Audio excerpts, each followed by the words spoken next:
سلام علیکم و رحمت الله و برکاته دوستان و تماشابینان عزیز، خوش آمدید به برنامه نوبتی سوگند به قلم که این نام به خاطر آن گذاشته شده است که ما اول با قلم حرکت میکنیم و بعد با شمشیر.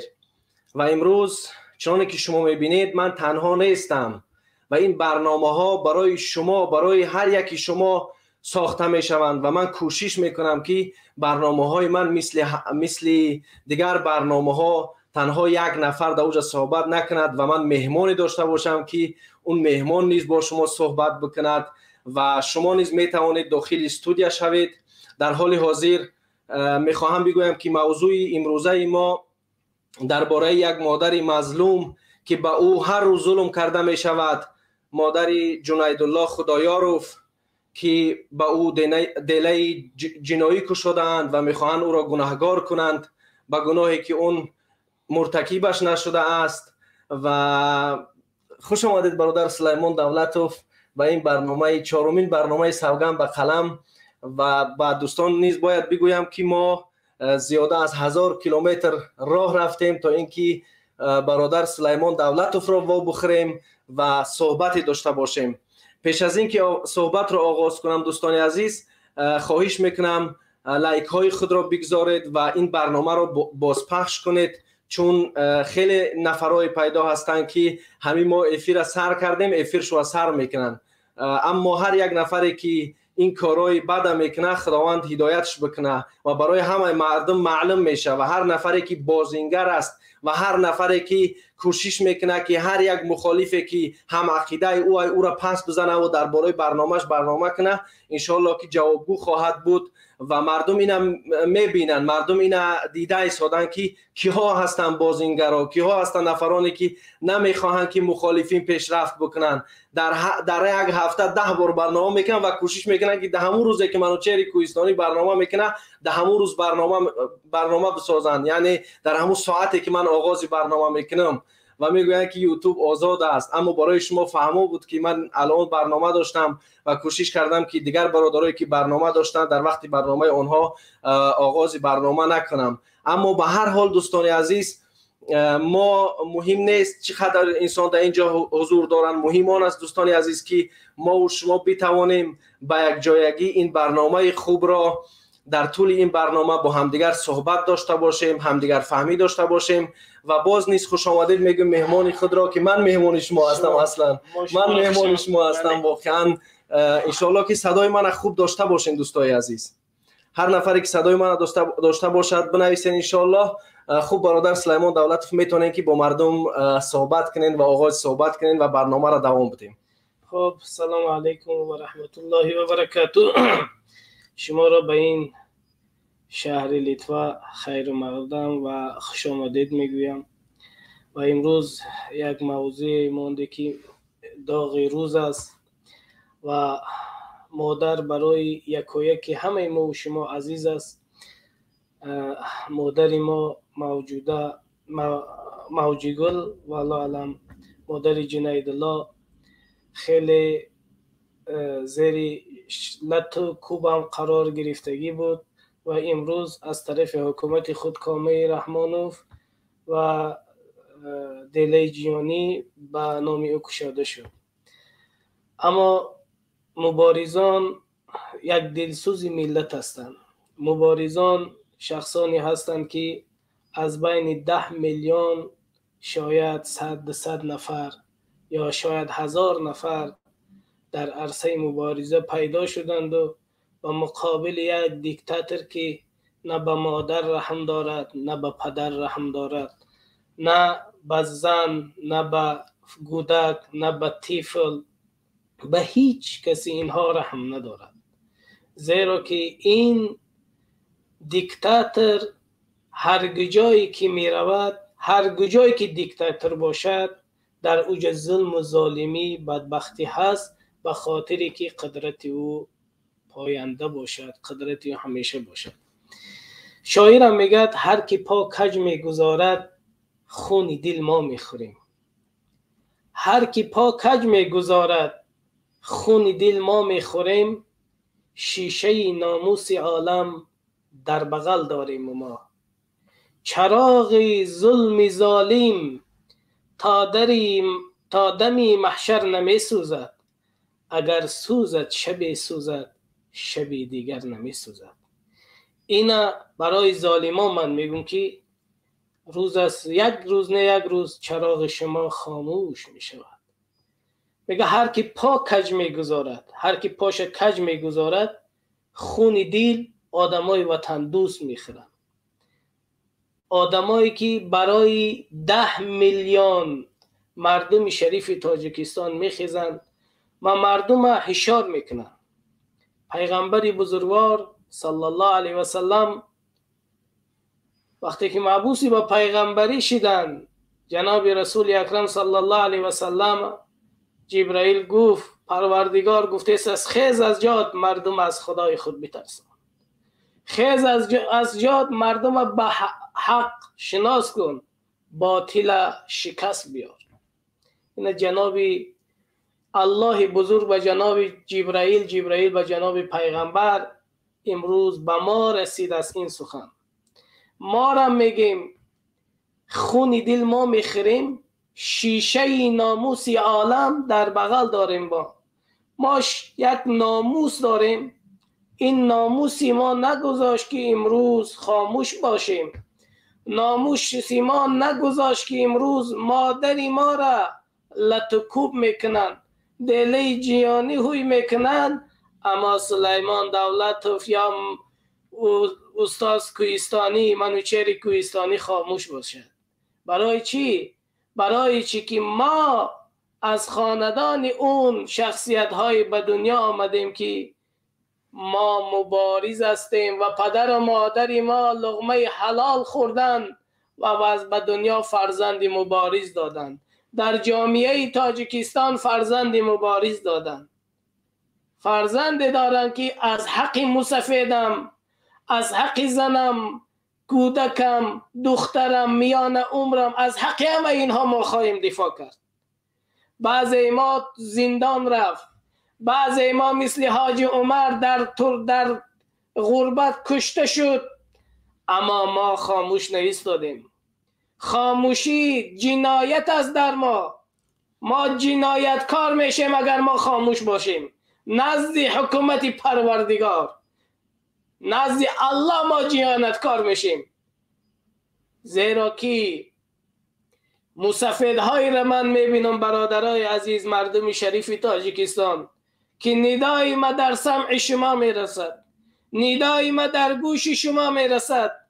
باید همه شما مثل استاد کوهستانی باشید، مثل محمد اقبال باشید، مثل سکه فارس نمیدانم دیگرها باشید، مثل کبیری و دیگر شخصیت های مبارز همه شما باشید.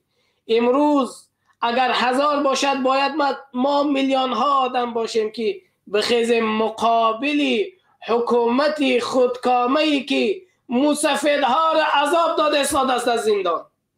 رحمت الله رجب، زبیدالله مسافد پیرانسال 70 ساله، تو چگونه میتونی که در داخل ترمه در محبس شما زندانیا را نگاه بین میکنید و اونها مسافدا را میزنید؟ وای به حال شما، وای به حال شما. قسم به عظمت پروردگار انتقال اینها را شما از دست پروردگار انتقال اینا را از شما میگیرد. تو میزنی لطو کوب میکنی مسافده. مسافد الله میگه، پروردگار میگه ما جز از تو کس نداریم، ما جز از تو پهلوگاه نداریم. وقتی که من برادر عزیز جنیدالله را صحبت گوش کردم که مادرش زدن، افسوس خوردم که این مردم غرب چگونه اینها خاموش ایستادن که مادر از دست ناخلفهای حرام خور لط میخورد در شکم باش. مادر که همه ما از شکم مادر به دنیا آمدیم. ای ناخلف، اگر که حامله داری مادر تا تو ندیدی، تو حامله داری زن تا ببین که چگونه عذاب است. وقتی که فرزند تیره در شکم بی مادر جنیدالله بشته زدی، در شکم بی این مادر بشته زدی، تو مادری خط پیش رو می آوردی بدبخت. البته اون مادر غم داشت، فرزندی 22 ساله و 23 ساله اون مادر کشته بودن. علی رضا بود فرزندش والله علم، اون کشته بودن. اون مادر غم دیده بود. از دعای مظلوم بترس، دعای مظلوم خانت می سوزاند بدبخت ظالم. دعای مادر قامت میشکند بدبخت، به یک کسل مبتلا میشی. از همین لحاظ دوستای عزیز ببینید، شما ببینید که در داخل تاجیکستان چند قدر حزبی زندان شدگی است، چند قدر گروه 24 زندان شدگی هستند. برای چی بیگناه زندان شدگی هستند؟ برای چی که یک دزدی رحمانوف میگن، یک بدبختی رحمانوف میگن، یک غارت کنی رحمانوف میگن، یک قانون شکنی رحمانوف میگن. برای رحمانوف این سخن، این گپ‌های مبارزین معقول نیست و حکومت رحمانوف به زوری اونها را میبرد. سودیه های بدبخت حکم 23 24 30 سال پجیز نمیتین. محمد علی حید و آدمی یک آدمی لاغر است، یک آدمی بیچاره، هیچ عذابی ندارد، هیچ قوهی ندارد. عذابش میتین، مشقتش میتین. شما یک فیل هستین، با یک آدم بیجان شما مبارزه میبرین. شما امروز اگر مردم شریف تاجیکستان امروز خاموش بشتن، فردا خاندان شما در دست دراز میکنن. جنیدالله مبارز نبود، اما امروز مادر او را شته زدن. جنیدالله نه از گروه 24 است، نه از حزب نهضت اسلام است، نه از دیگر گروه ها است. یک آدم عادی برای حق گفتن چقدر بالای او فشار می آوردن. بالای مادر او، دادری 23 ساله جنیدالله را کشتن. این مادر بچه 23 ساله ش کشتن. بچه 23 ساله ش کشتن. شما نظر کنید دوستای عزیز، فرزند از دست دادن بسیار دردناک است، بسیار وزبین است. وقتی که اگر شاید شما یگام فرزندتان از دست داده باشید یا یگام برادرای عزیز از دست داده باشید، چقدر وزبین است، چقدر مصیبت وزبین است بالای این مصیبت زده. باز بزمی ای 2 ماه یا 3 ماه ناگذشته مادر دردناک غم دیده را چیکار میکنن؟ لطوکوب میکنن. حیف تواری ناجوان مرد. قسم به عظمتی پروردگار، خدا حق است، الله شاهد باش، روز می شود ای مردم غرب شما شاهد باشید، همین جوانی که مادر زد خار شده میمرد، در همین دنیا الله تو را خار میکند. در همین دنیا تو خار و ذلیل زبور میشی والله، زیرا که این مادر است. مادر نباشد تو بدبخت ملعون تو نبودی. اگر مادر نمیشد تو نمیشدی بدبخت. این مادر است که هستی ما و شما هست. مادر است که ما در این دنیا به دنیا آمدیم و انشالله خاریت انتظار باش، خاریت انتظار باش تو بدبختی ملعون. شما قاتل هستین. شما میدانید که در دنیا خداوند شما را نمی بخشد که یک جوان کشتن، روز قیامت او با جام خون میخزد پیشگاه خدا، ای پروردگار همین 4 جوان من قتل کردن، کشتن، من در این دنیا انتقامش میگیری. جهنم شما جاتون میشه، زیرا که خون یک مؤمن مسلمان در روی زمین ریزاندن چند گناهی وزمین است. آیا از ملاها نشنیدید؟ آیا از حضرت داملا حکمت را خدا رحمت و مغفرتش کنه از اون نشنیدید؟ اکثر شما مریدای دام الله حکمت الله هستید، شما از حضرت نشنیدید. صدقه نام دام الله حکمت الله تان کنه شما را. شما برین جاهلی بدبختی آدم کشه. از همین لحاظ باید ما و شما امروز خاموش نباشیم. وقتی که ما و شما امروز گپ میزنیم دعوت ما زیاد می شود، این یقینا بدان که زنده شدن مردم تاجیکستان قلبشان زنده می شود، مبارز می شود به ضد ظالم رحمانوف. از برادر استاد کوهستانی گفت که دیگر کسها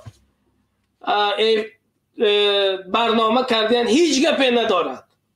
ما هم برنامه کنن، یک کس هم گوش کنن، اخلاصا گوش کنن، تلخی رحمانوف میکفه. هر برنامه ای که در یوتیوب می شود ما خبر داریم والله که رحمانوف روز به روز به عذاب گرفتار می شود. ما مبارزان برای رحمانوف مثل یک کسل سرطان هستیم. قسم به عظمتی پروردگار، از کسل سرطان بدتر ما مبارزان هستیم. یک استخوان هستیم که در قرتقی امام علی رحمانوف روز شدگی هستیم. تمام طبیب های جهان میاره، امام علی رحمانوف طبابت نمیابه. آدم هم کش، لیدر ما را عمر علی قوتوف کش، نیکی طبابت نیافت. یک آدم میکشه، یک آدم ترمه میکنه، باز از یک جای دیگه یک آدم دیگه پیدا میشه، با کسلش اوج گرفتن میگیره. رحمانوف از کسل سرطان بدتر در قرتق رحمانوف ما شیدگی هستیم و مبارزین شیدگی هستند. اینم فضل کرم الهی است برای مردم تاجیکستان که از بین 10 میلیون هزار نفر است، 500 نفر است، 100 نفر است، پیدا شده است مقابل ظالم، مقابل جنایتکار، قانون شکن امام علی رحمانوفی اولادی که حکومت به تمام اولادش احاطه کرده است و گرفته است.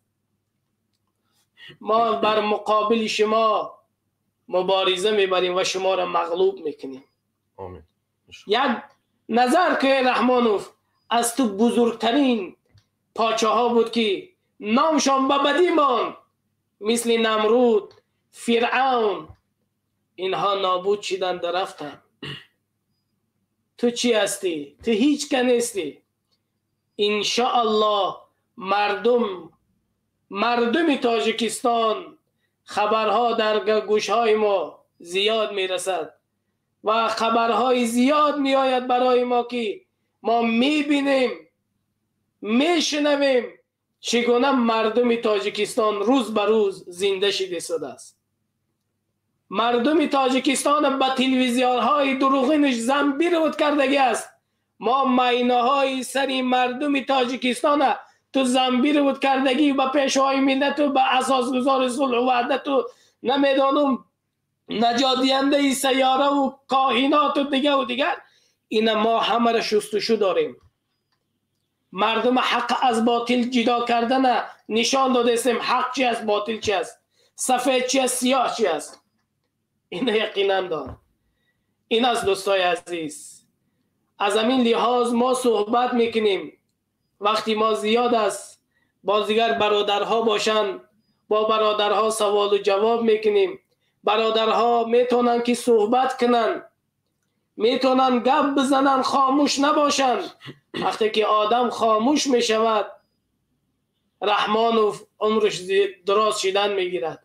وقتی که شما مردم تاجیکستان روز به روز زنده میشوید، عمر رحمانوف و اولاد رحمانوف، یک رحمانوف تا عمرش کوتاه نمیشود، اولاد حسنک و حسینک، تخمینه و دیگر محیب و دیگر همه اینا عمرشان کوتاه میشود و از بین خواهد رفت.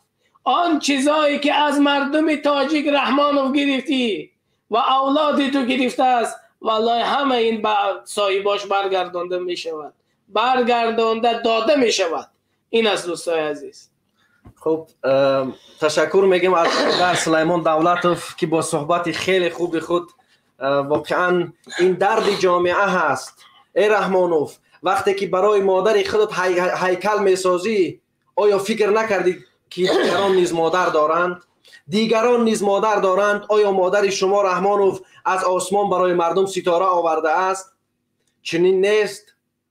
دیگر مادران نیز مادر هستند. اما این ظلمی که در سر ملت می شود روز تا روز مردم را بیدارتر می کند. کاسه صبر مردم بلب می آید و انشالله روز خواهد رسید که همین مردمی که شما ترسوشو میگین، همین مردمی که شما نامردشو میگین، همین مردم میخیزن و نعره آزادی را و نعره استعفا را در میدان آزادی و در میدان شهیدان صدا میزنن و میگن که ای ظالم روزی تو رسید، دیگر ما انتظار نمیستیم که تا کی تو این مردم غارت کنی.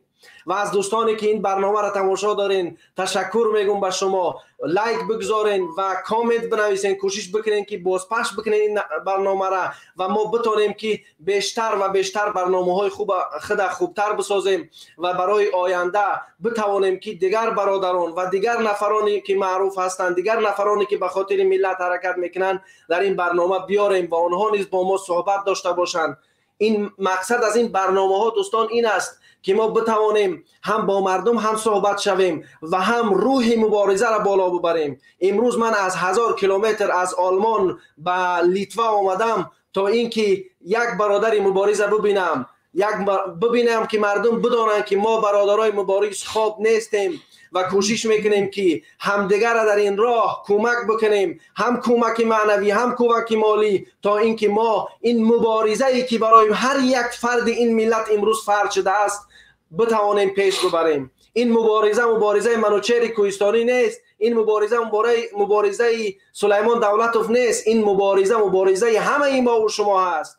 امروز نیاز به او است که هر یک ما و شما برای مبارزه حرکت بکنیم. شما دیده ایستادین چه خیلی این ظالمان کوشش میکنن که دهنای ما را ببندن، اما بعضی ها متاسفانه برادر عزیز گفتن که نباید گفت درباره بعضی هایی که چنین کارا میکنن. ما به خاطر حقیقت آمدگی هستیم و باید همان مخالفی که به ضد مخالفین کار میکنه نومش گفته شود، خودش نشان داده شود و ما حتما انشالله در نوارهای آینده اون نفرها را نیز نشان خواهیم داد. چون که ما نباید که آن نفرانی که طمعجو هستند، آن نفرانی که تنها به خاطر احترام خود کوشش میکنن، اون نفرها را مردم بشناسند. امروز وقتی که یک نفر وقتی که میگه من مبارز هستم، باید در پیش خود صادق باشه، باید در راه خود صادق باشه و کوشش بکنه که در این راه اون سهمی که میتوانه اون سهم بگذاره و نگذاره که در بین برادرها اختلاف پیدا شوه، نادوستداری پیدا شوه. امروز والله بعضی ها حتی به همین پاچش و بلوی حکومت نرسیده است، چنان خود نشان میتن که مثل همی که دیگه حکومت شدن. به همون خاطر واقعا این چیزا را باید گفت. ما بسیار وقتا میتونیم ساکت باشیم، بسیار وقتا میتونیم بگیم که نه ما این گپا را نمیگیم برادر سلیمان، اما واقعیتی را نشان میده که ما باید حتما این چیزا را بگیم، این چیزا باید گفته شوند. چون که اکثر مردم به خاطر چی میخوان که با مخالفین باشن؟ به خاطر اینکه در مخالفین صداقت میبینن. وقتی که یک نفر در این صداقتی که ما شما امروز میخوایم برای مردم نشان بدیم خیانت میکنه، باید که جامعه او را بشناسه. باور کن این یک بیماری است. بعضی ها بیماری دارن، بعضی ها والله مبارز نیستن، بیماری دارن، بیماری خود احترامی. واقعا همین طور است. شما دیدین، من یک مثال عادی میارم، همین بران عبدالرازق که همه جامعه ما امروز در اون باره صحبت کرد، تمام ما اوچزا را دیدیم که چقدر نامردی کرد یک انسان برای یک برادر خودش. همه شما ما اوچزا دیدیم و دیدیم که باید نامرد در روش گفته شود که تو نامردی و ما نگذاریم که جامعه به نامردها تبدیل شود. بعضی ها در همون راه مبارزه هستند، بعضی ها در راهی هستند که باید یک جایگی انقلاب کنن، یک جایگی پیش بروند، اما کوشش میکنن که خالی در پای دیگران بخرن، که فکر میکنن که به بد کردن دیگران یا اینکه بر کوشش کردن که دیگران را دیگر نشنوند اونها پیروز میشوند. نه والله که پیروزی در این نیست. پیروزی در صداقت است، پیروزی در اون احساسی که نفر داره در او هست. به همون خاطر دوستای عزیز این برنامه ما، این پخش زنده ما انشالله که گرم خواهد بود. داخل استودیو شوید و کوشش میکنیم دوستای عزیز که این برنامه شما هست. این برنامه سوگند به قلم تنها به این نیست که ما بگیم فقط می نویسیم. ما اول راه قلمش میبینیم، اما انشالله که روزش اومد شمشیرشم به کار میگیریم. بله، امروز جامعه جهانی قوه را در کار داره. امروز بسیاری ها میگن که برادرای عزیز ما تا کی باید به قلم حرکت کنیم، تا کی ما باید قلم بگیم. انشالله به امر از خدا روز شمشیرم میرسه، اما جوانمردی مبارزه در کار است. جوانمردی آن مبارزانی که واقعا برای این راه برآمدن. این راه نشان داد و این راه نشان خواهد داد که این هیلک مبارزه همیتا میبزه همون نفرایی را که در این راه میخواهند خیانت کنند و روز تا روز روی همه روشن میشود. و من از آن برادرانی که واقعا میخواهند برای ملت، برای پیشرفت کشور کاری بکنند خواهش میکنم از آن برادرها که برادرای عزیز گرامی، صداقت در مبارزه در جای اول میسته. بله، آن صداقت در کار است که ما بتانیم مبارزه بریم. بعضی ها واقعا وقتی که یوتیوب دیدن 10 نفر گوش رو میکنن فکر میکنن که تمام دنیا در تای دست شوی. نه، باید که نفر حداقل وقتی که کار میکنه اندیشه بکنه، فکر بکنه که آیا بیچاره در زندگیش کسی احترامش نکرده است. وقتی که یوتیوب میبینه فکر میکنه دیگه تمام. به همون خاطر برادر سلیمان دولت بعضی چیزا رو ما باید حتما بگیم. بعض نفرها باید فهمون که مردم این بازیگر در سیاست اگر که 1000 معروف باشه در پیش مردم، این بازیگرا رو باید برای مردم شناخته کردن در کار که مردم بدونه که این نفر مثلا حاضر بگذار که ما انقلاب سر کردیم. نه این ما انقلاب سر کردیم، این امروز مثلا ما پلان انقلاب کشیدیم، ما در راهیم، همه کسا کوشش داریم که کارو بکنیم. اون نفری که خائن است، اون نفری که ما روش در همین روزای بگیم که آرامی نشون ندادیم، او برای ما مشکل ساز میشود. یک مبارزه که واقعا دیگر مبارزه رو چشم دیدن نداره، او حتما در پیش جامعه جواب خواهد گفت. همین طرح است یا نه؟ بله، انشالله مبارزه باید هر کسی که به خاطر خدا میبرد، به خاطر خدا بردن این پیروز شیدن است. ایرا بدانید که اگر هر کسی که به خاطر خدا و به خاطری که ملتش امروز زیر عذاب و مشقت قرار داره و میخواهد ملت از زیر عذاب و مشقت رهایی کنه، خلاص کنه، اون انشالله به اذن الهی با کمک پروردگار او انشالله پیروز میشود. خلق خودش نادان نیست. خلق روز به روز در اینترنت ها میبینه حق از باطل جدا میکنه. حق چی از باطل چی است، که حقیقت دیگر میزنه کی بود، که برای یک لایک دیگر گم میزنه. این لایک برای ما یگان فایده ای نداره. برای ما ملت و دولت میخواهیم یک دولت بسازیم. ما نمیخواهیم که ما هممون از اروپا در قرار داریم. اروپا قرار داشتن ما در اروپا ببینید که اروپا چقدر پیشروی کرده است. همه ما و شما ملت تاجیک میخواهیم به اروپا بریم، به روسیه بریم، به دیگر عاشق دیگر دولت ها شدگیم. باید ما دیگر ملت ها عاشق وطن ما شوند و وطن ما آباد کنیم. مردم وطن ما بیایند، کشور ما بیایند، کشوری آفتابی، کشوری گرم، کشوری که تمامی جای توریستی و طبیعت خوب است، فهمیدی؟ اینجا بیاید. وقتی که این ملت، این والله همین ملت اروپا، من قطعی یک روز از همین سن پترزبورگ بردم قطعی تاجیکستان، دیگر نمیخواست بیای همه آدم به خاطر کوها، فهمیدی؟ این در این کشورها زمین هوار است، کوه نیست. میخواد در اون کوها ببراید و منظرهای زیبا را دیده است، نمیخوایم بگرده بیاید. اگر ما امروز توریستی را در تاجیکستان مهیا کنیم، ملت اروپا میرود، ترکیه میرود، دبی میرود، همه جا باید یک کشوری کنیم که مردم تاجیکستان در اونجا کار کنه و دیگر ملت عاشق کشور ما شود، عاشق وطن ما شود. این رحمانوف نمیگذارد، رحمانوف مردم تاجیکستان، رحمانوف نمیگذارد که مردم تاجیکستان در داخل تاجیکستان کار بیاورد. رحمانوف نمیخواهد که مردم تاجیکستان در تاجیکستان زندگی کند. ببینید که اکثر ملت ما امروز گرجدنی روسیه شده است، گرجنی اروپاش همه ما فراری مرز داریم. از تاجیکستان فرار کردیم. به خاطر چی؟ به خاطر از یک ظالم، به خاطر که ظالم نمیگذارد که مردم جام بگیرد مردم. از همین لحاظ باید مردم خودش انتخاب کند که یک مخالف است و نمیدونم کدام یک آدم مخالف کنه، رهبر کنه، لیدر کنه و پیش بدروی وطن آباد کنه، کشور آباد کنه. در تاجیکستان یک انتخاب‌های شفاف باشه. در تاجیکستان انتخاب‌هایی باشه که ملت همون آدم انتخاب کرده خودش انتخاب کنه و اون سر قدرت بیاد. ارزنده همون پرزیدنت باشه و دپوتات باشه یا وزیر باشه باید انتخاب. این در دولت‌ها رو 4 سال پس رئیس شهر علیش انتخاب میشه. رئیس شهر 4 سال پس. در تاجیکستان ما کدامی که بخواه میتونه رئیس جمهور بخواد، کدامی را میخواد رئیس شهر میمونه، رئیس ولایت میمونه. نه انتخابات باید چه مردم باید ببرد کنند. بله تشکر برادر سلیمان دولتوف. نفرانی که در استودیو هستین برادر تبربک در اینجا بودن و دیگر نفرایی که در استودیو هستین میتونین داخل شوین. یعنی هر کسی میخواد صحبت بکند. برادر عبدالله شما میخواین صحبت کنین؟ اینا که یعنی صحبت برای مردم میتیم. ما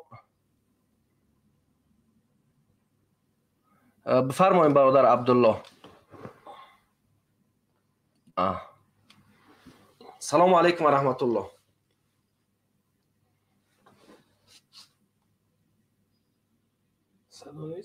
فکر میکنم که برادر ما صداش. برادر عبدالله بفرمایید. خوب سلام علیکم و رحمت الله و برکاته. چی باید کرد؟ بفرمایید. میخواستید؟ و علیکم السلام و رحمت الله و برکاته و مغفرته. و علیکم السلام و رحمت الله. برادر سلیمان سازه تنجه. برادر منوچه سازه تنجه. تشکر زیاد دوستی عزیز. سلیمان دولتوف کمک کار داشتن. الان انشالله که دوباره برای هم یکم پرسیدمش که مقصد غمش نتون دیگه. ماشاءالله. نه الان انشالله سلیمان دولتوف حاضر میشوند. ما در اینجا جمع اومدیم دوستای عزیز. یعنی این سفر بود. یک برادر در فیسبوک نوشته بود که منوچهر کوهستانی خواهش میکنیم که کاری بکنیم که همین برنامه یک مهمانی در این برنامه داشته باشیم و من با خلاصه اومدم که از آلمان به کشور لیتوا بیایم و با برادر سلیمان دولتوف وا بخوریم و یک دو روزم در اینجا هستم. گفتم که بگذار که تمام تجهیزاتم را بیارم به همین کشور و بتوانیم که یک برنامه بسازیم، با برادران صحبت بکنیم، چون که من همیشه میخواهم که نوآوری باشد، در هر چیزی که هست نوآوری باشد. برادر عزیز خوب در این موضوعی که ما امروز داریم یگان صحبتی داشتین؟ ماشاءالله ماشاءالله الحمدلله. ها البته انا که یک چیز چون من بگم استعفا امامعلی گشنایم تشنایم سوید نیست، ارد ندارم، زدنم کشتنم، هم خیلی گپای سفسطه بزنم یا که یگون جدی گپ بزنم؟ جدی گپ زنید برادر عزیز. یعنی اکثریت میگن که ما باید فقط همون گپای را بزنیم که هر روز گفته میشن، اما ما به خاطر نوآوری هستیم. یعنی امروز برنامه ما این هست که چرا جامعه ما به جای رسیده است که حتی به یک مادری که گناهگار نیست، جنایت نکرده است، ظلم کرده میشه. یک نفری که شاید که اصلاً به هیچ کس خطری نداشته باشد، اما نمیدونم به خاطر چی باشد ما با کجا رسیدیم، یا اینکه باید همین ظلم به همین حالت بیاید برسه که بر انقلاب شود. شما فکر شما در همین باره چی هست؟ و خواهش میکنم بله درباره گرسنگی و درباره تشنگی و این چیزا هر روز صحبت کرده می شود و ما انشالله کوشش کنیم که در این برنامه باشد که ما از این برنامه چیزی بیاموزیم. یعنی دیروز با مبارزه صحبت داشتیم، برادر وایسالدین دیگر برادر احمد، اینا یک یعنی صحبت مخالفین در اونجا بود. همه ما در اونجا صحبت کردیم که ما چیکار کنیم که یک نوآوری به مبارزه بیاریم. یعنی یک نوآوری که کارهای ما آموزنده باشند. بله مقصد اگر مقصد باید مقصد گذاری کرد. به خاطر چی میخوای مبارز باشی؟ یعنی به خاطر چی میخوای مبارزه بری؟ میخواهی که نوآوری بیاری یا که هم چیزای تکراری را همیشه بگویی؟ بله امروز در کشور ما گرسنگی هست، تشنگی هست، بی‌برقی هست، اما من میخوام که دوستی عزیز شما در گرد همین موضوع ما کمک چرخ بخورین و ما میتوانیم که بعضی چیزهایی را صحبت بکنیم، بعضی گپ‌هایی که واقعا آموزنده برای نسل جوان باشد و آموزنده با آن برادرانی باشند که امروز در کشورهای غریبی هستند و در آنجا کار و فعالیت میکنند و بتونن که یک غذای معنوی از صحبت‌های ما و شما داشته باشند. بله ما میتونیم امروز بگیم که رحمانوف خائن، رحمانوف استعفا، همه این گپ‌ها رو ما میتونیم شب روز بگیم، همین گپ‌ها رو میگیم، ما همه خیلی شدگیم که دیگه در همین راه رفته هستیم، در سر روی ماشین میگیم رحمانوف استعفا، اما به خاطری که او را استعفا بدیم باید چیکار کنیم؟ باید مغزها کار بکنن. وقتی که انسان اصلا دو مغز داره، اگر یک مغز دیگر دومش کار کنه، او هواپیما میسازه، سمالیات میسازه، او ماشین میسازه، او پیشرفت میکنه. به خاطری که همین مغز برادرها را به کار آوردن امروز ما میتونیم که در همون گرد همون صحبت‌های جالبی که شما برادران عالم، پروفسورهایی که در اینجا نشستین، واقعا نفرای باسواد زیاد در اینجا نشستین، من یعنی بخشش میپرسم که در پیش شما بزرگا صحبت میکنم، اما یعنی کوشش ما هم همین است که شما بزرگا احترام پیدا بکنین، علم در تاجیکستان احترام پیدا بکنه. بله بسیاری چیزهایی هست که امروز ما باید آنها را بگوییم و برادر میتونن که فکر خطا بگین. خوش رحمت کنم، تشکر به یکمش که سخن دادین. بسم الله الرحمن الرحیم. امی یک چیز اول سوال میکنم از شما. وقتی که سوال میکنم خواهش میکنم از شما که برادر منوچهر، برادر سلیمان همچون تحقیر با قبول نکنین، زیرا من جدی انشالله صحبت میکنم، جدی سوال میکنم.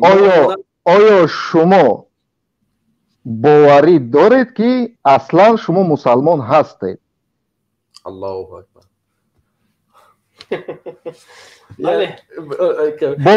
باز گفتم که ممکن که سخت میرسه سخنهای من، شما جواب بتین تمام، بعد من میگم که برای چی سوال رو بپرسم. الحمدلله ما مسلمان هستیم، ما بنده الحمدلله. انا که سوال بر مسلمانا، آیا ما مسلمان هستیم و همون چیزهایی که دین اسلام برای ما فرض گردانده است انجام میدهیم و برادر عزیز شما هر سوالی که میخواین میتونین بپرسین دوستی عزیز. آیا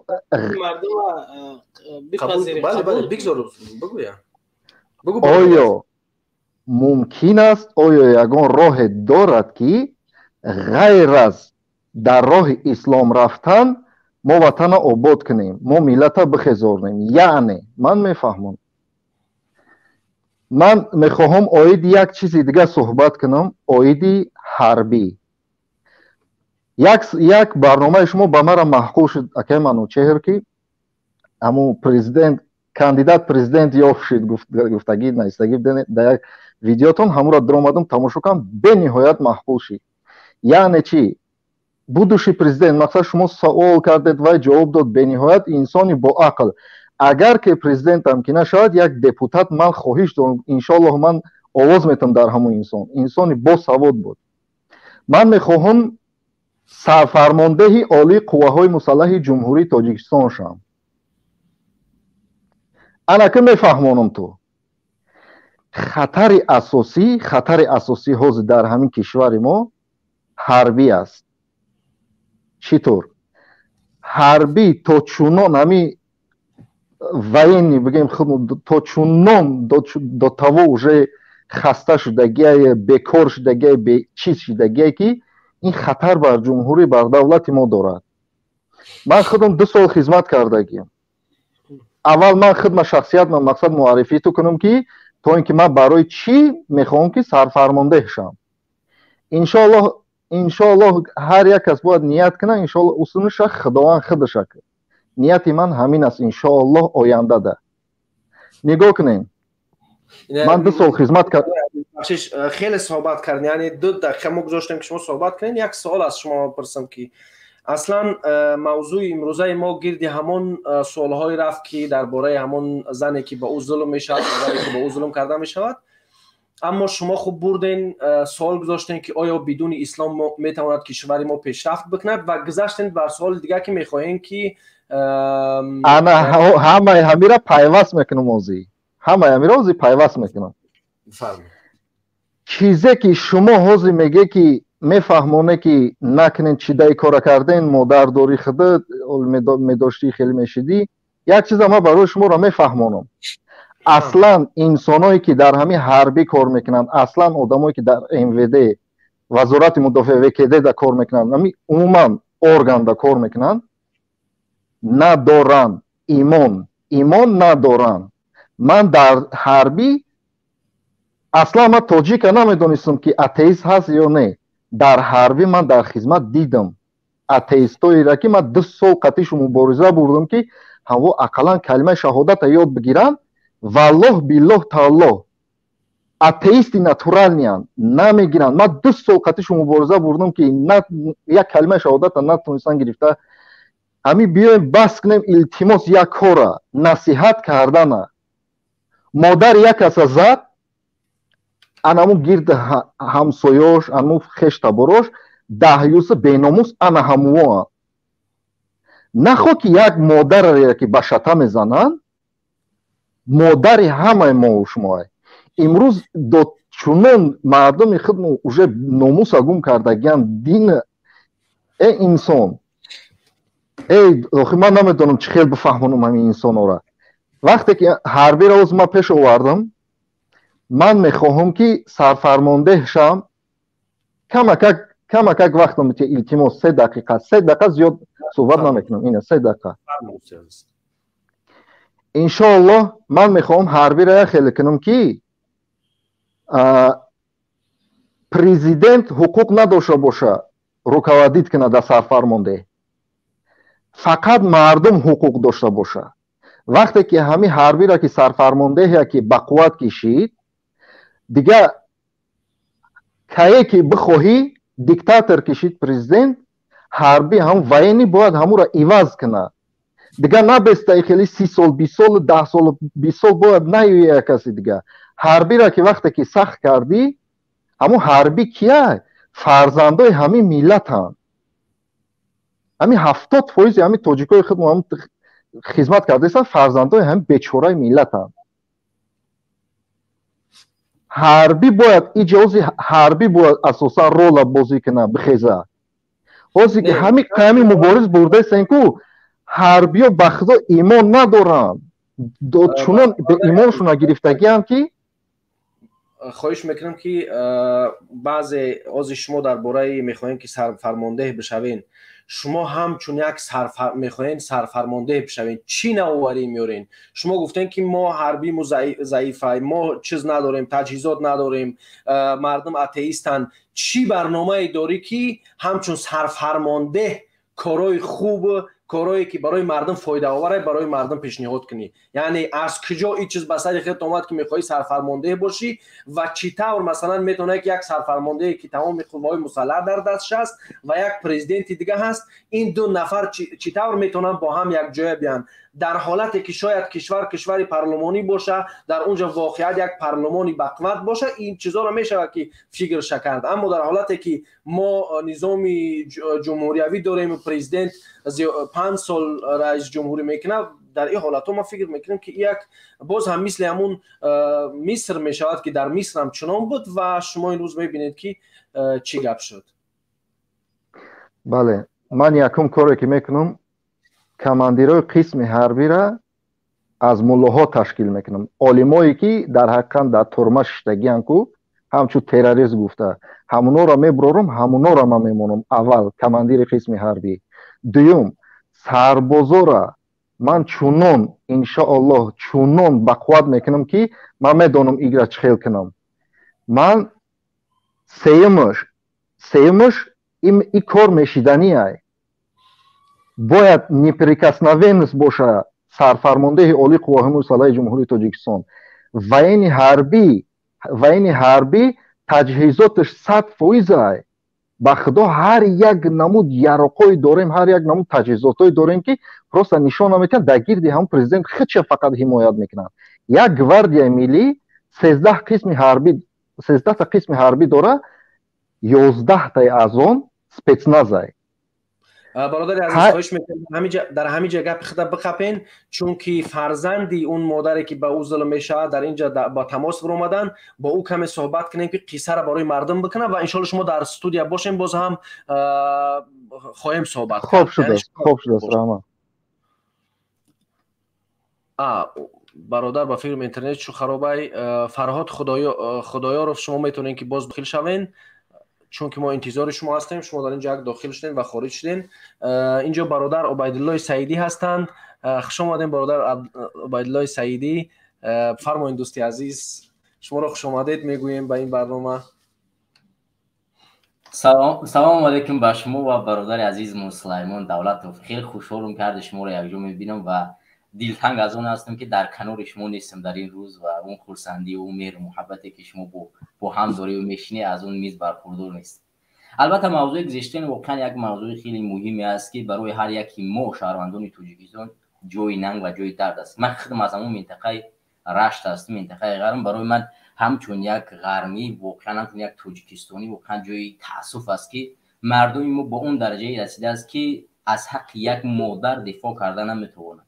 ما اگر نظر بکنیم همین مشکلات اویلای خدایارفا یک اویلای مبارزی هستند که از همون روز اولی که ما در روز سیاست اومدیم این شخصیت ها رو نامه‌هاشون، نامه‌هاشون، نوشتن‌های فیسبوک‌هاشون، فعالیت‌هاشون در غرم همه میدونن. دهات، دزدی، غارت، همه کاری که در ناحیه رشت میشود، اولین کسی که او را آشکار میکنه و از حقوق مظلومان غرم دفاع میکنه اولاد خدایارفا است.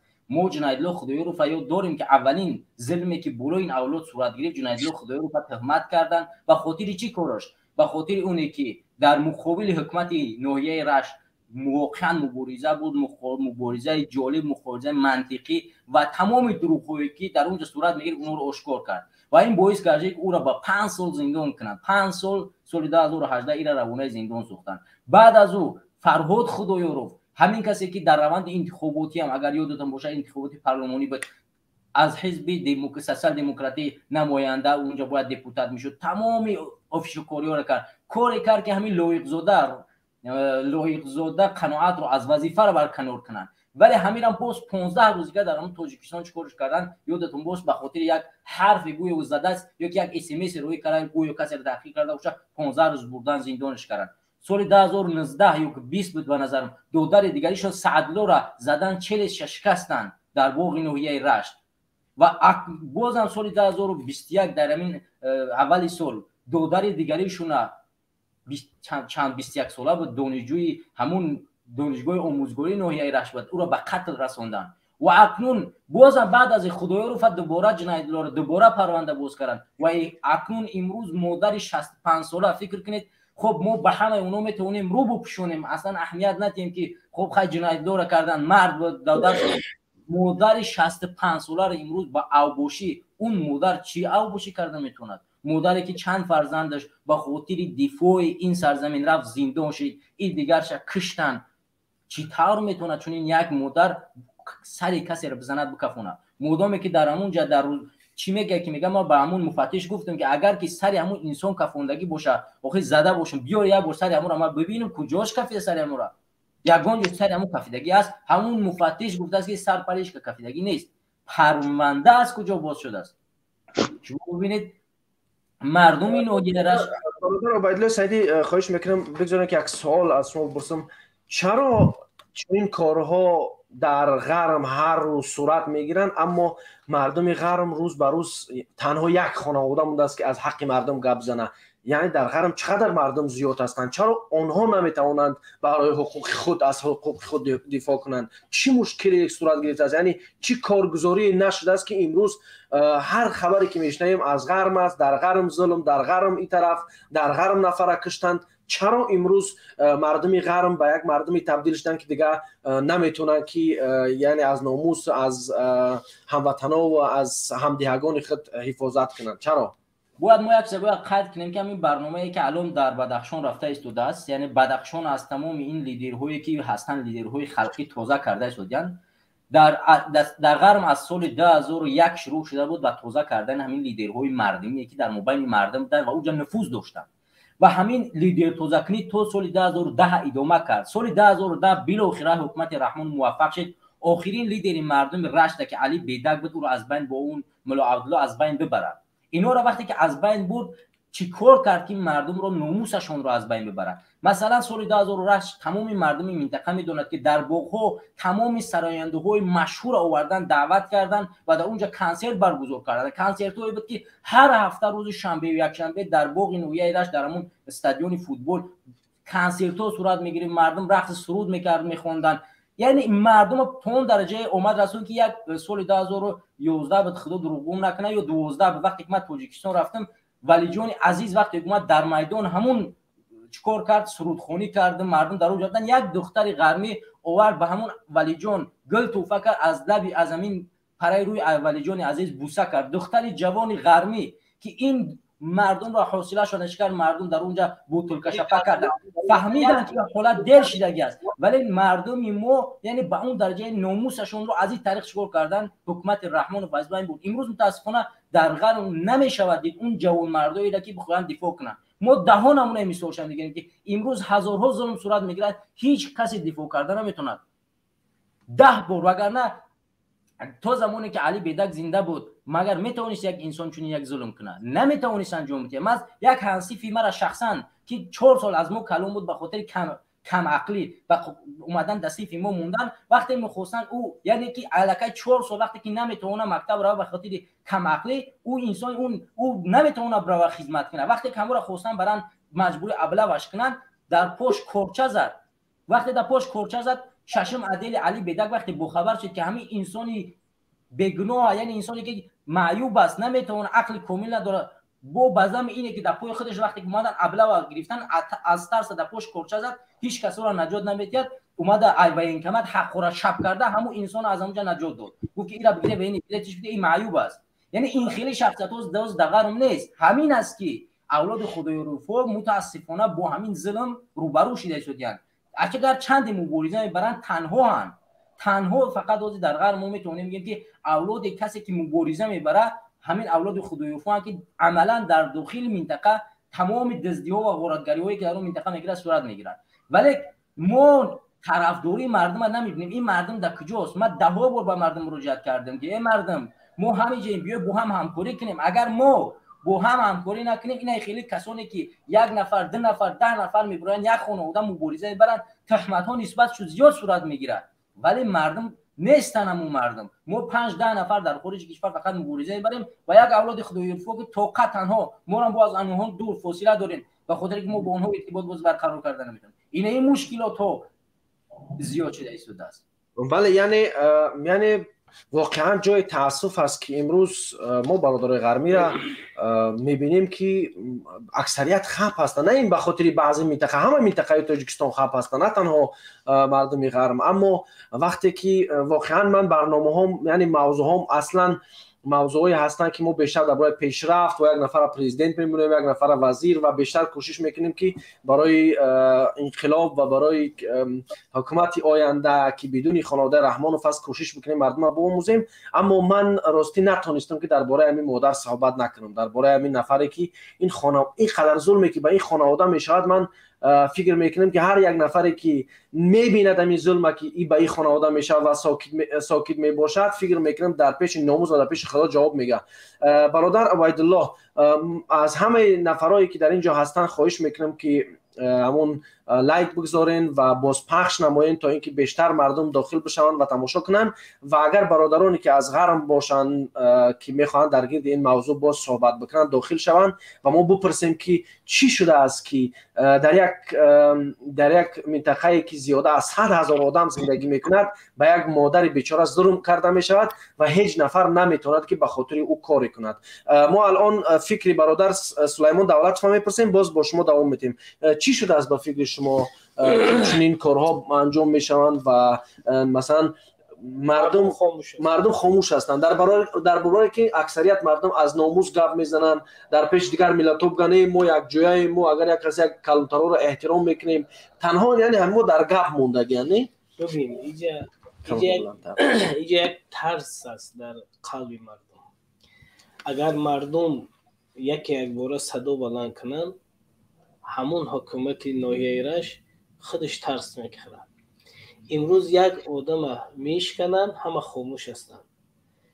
یک دوست خدا را 10 فرزند داشت.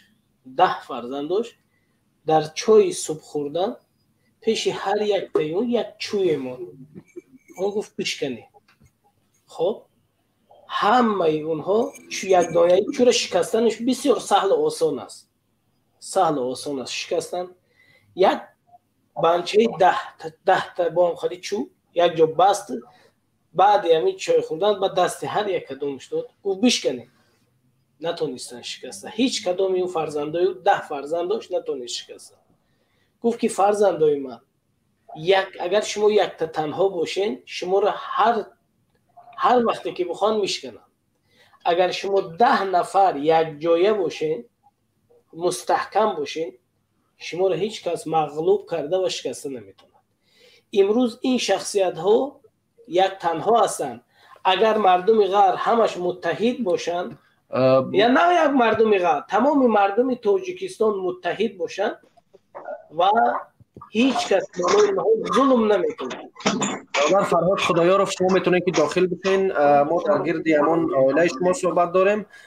برادر فرهاد خدایارov فرزند همان زنی هست که با او مادر ظلم کرده میشود و حال در استودیو ما هست. ان شاء الله که روز بیاید و برادر فرهاد خدایارov آمدین صدای خود بلند بکنیم میتونیم که صحبت بکنیم. خب برادر سلیمان دولت شما میتونید که صحبت خود دوام بدید. اگر مردم تاجیکستان مثل همین فرزنداش که نصیحت کرد مثل همین متحد باشد هیچ احدی نمیتواند بالای اونها ظلم کند. همین مردم تاجیکستان امروز متحد نیستن. همون ناحیه از میگم من غرمی است. من بسیار من در زیلو هم بودم در چه ما غرمی و خیلی ما فلانی و خیلی همه اینها ترسو هستن. اینجا یک کار کردن در کار است مردم که ترس از قلبشون نابود کنن. باید ما حرکت کنیم با مقایسه. همون ظالما خوب باشن 40 کسن یا 50 کس. والله مردم تاجیکستان ظالمای تاجیکستان 40-50 کسن. وقتی که قوه و نیرو وقتی که یک صدا بلند کند همون ارمیارم طرف مردم تاجیکستان چگونه برادر گفت که مردم جو خسته شدگی است از زمین حکومت. همون ارمی خسته شدگی است از زمین حکومت. همین مردم کمی صدا بلند کند همون ارمی خودش دودوان میاد. همین دودوان میبیاد پیش خلق. دیگر قومتی این 40-50 نفره که در سر قدرت هستند ظلم و ظالمی هم بالا در شیشتگی هستند ظلم و ظالمی میکنن. اینا همش گریز میکنن. راه گریز میکنن. حکومت مردمی میشود. یک حکومت باید ما بسازیم که حکومت مردمی باشد. مردم تاجیکستان باید غیور باشد. ملت تاجیک باید غیور باشد. امروز چی شده است که مردم تاجیکستان ملت تاجیک اینقدر ترسو شدگی است. ملت تاجیک این حکومت ترسو کردگی است. ترسانچک کردگی است ملت تاجیک. از همین لحاظ باید ما نصیحت انمون بزرگوار را بگیریم. امروز بالای این مادری که امروز جنایدالله آمد پگم مادری تر میزنه پگم پدری تر میزنه پگم برادری تر میزنه. نتاجیک باید ما امروز چیکار کنیم؟ متحد باشیم و ترس بشکنیم. تشکر برادر عزیز. یک برادر دیگه در اینجا خالد داخل شدن. برادر خالد شما میتونید کاملا خدا درست‌تر بمونین.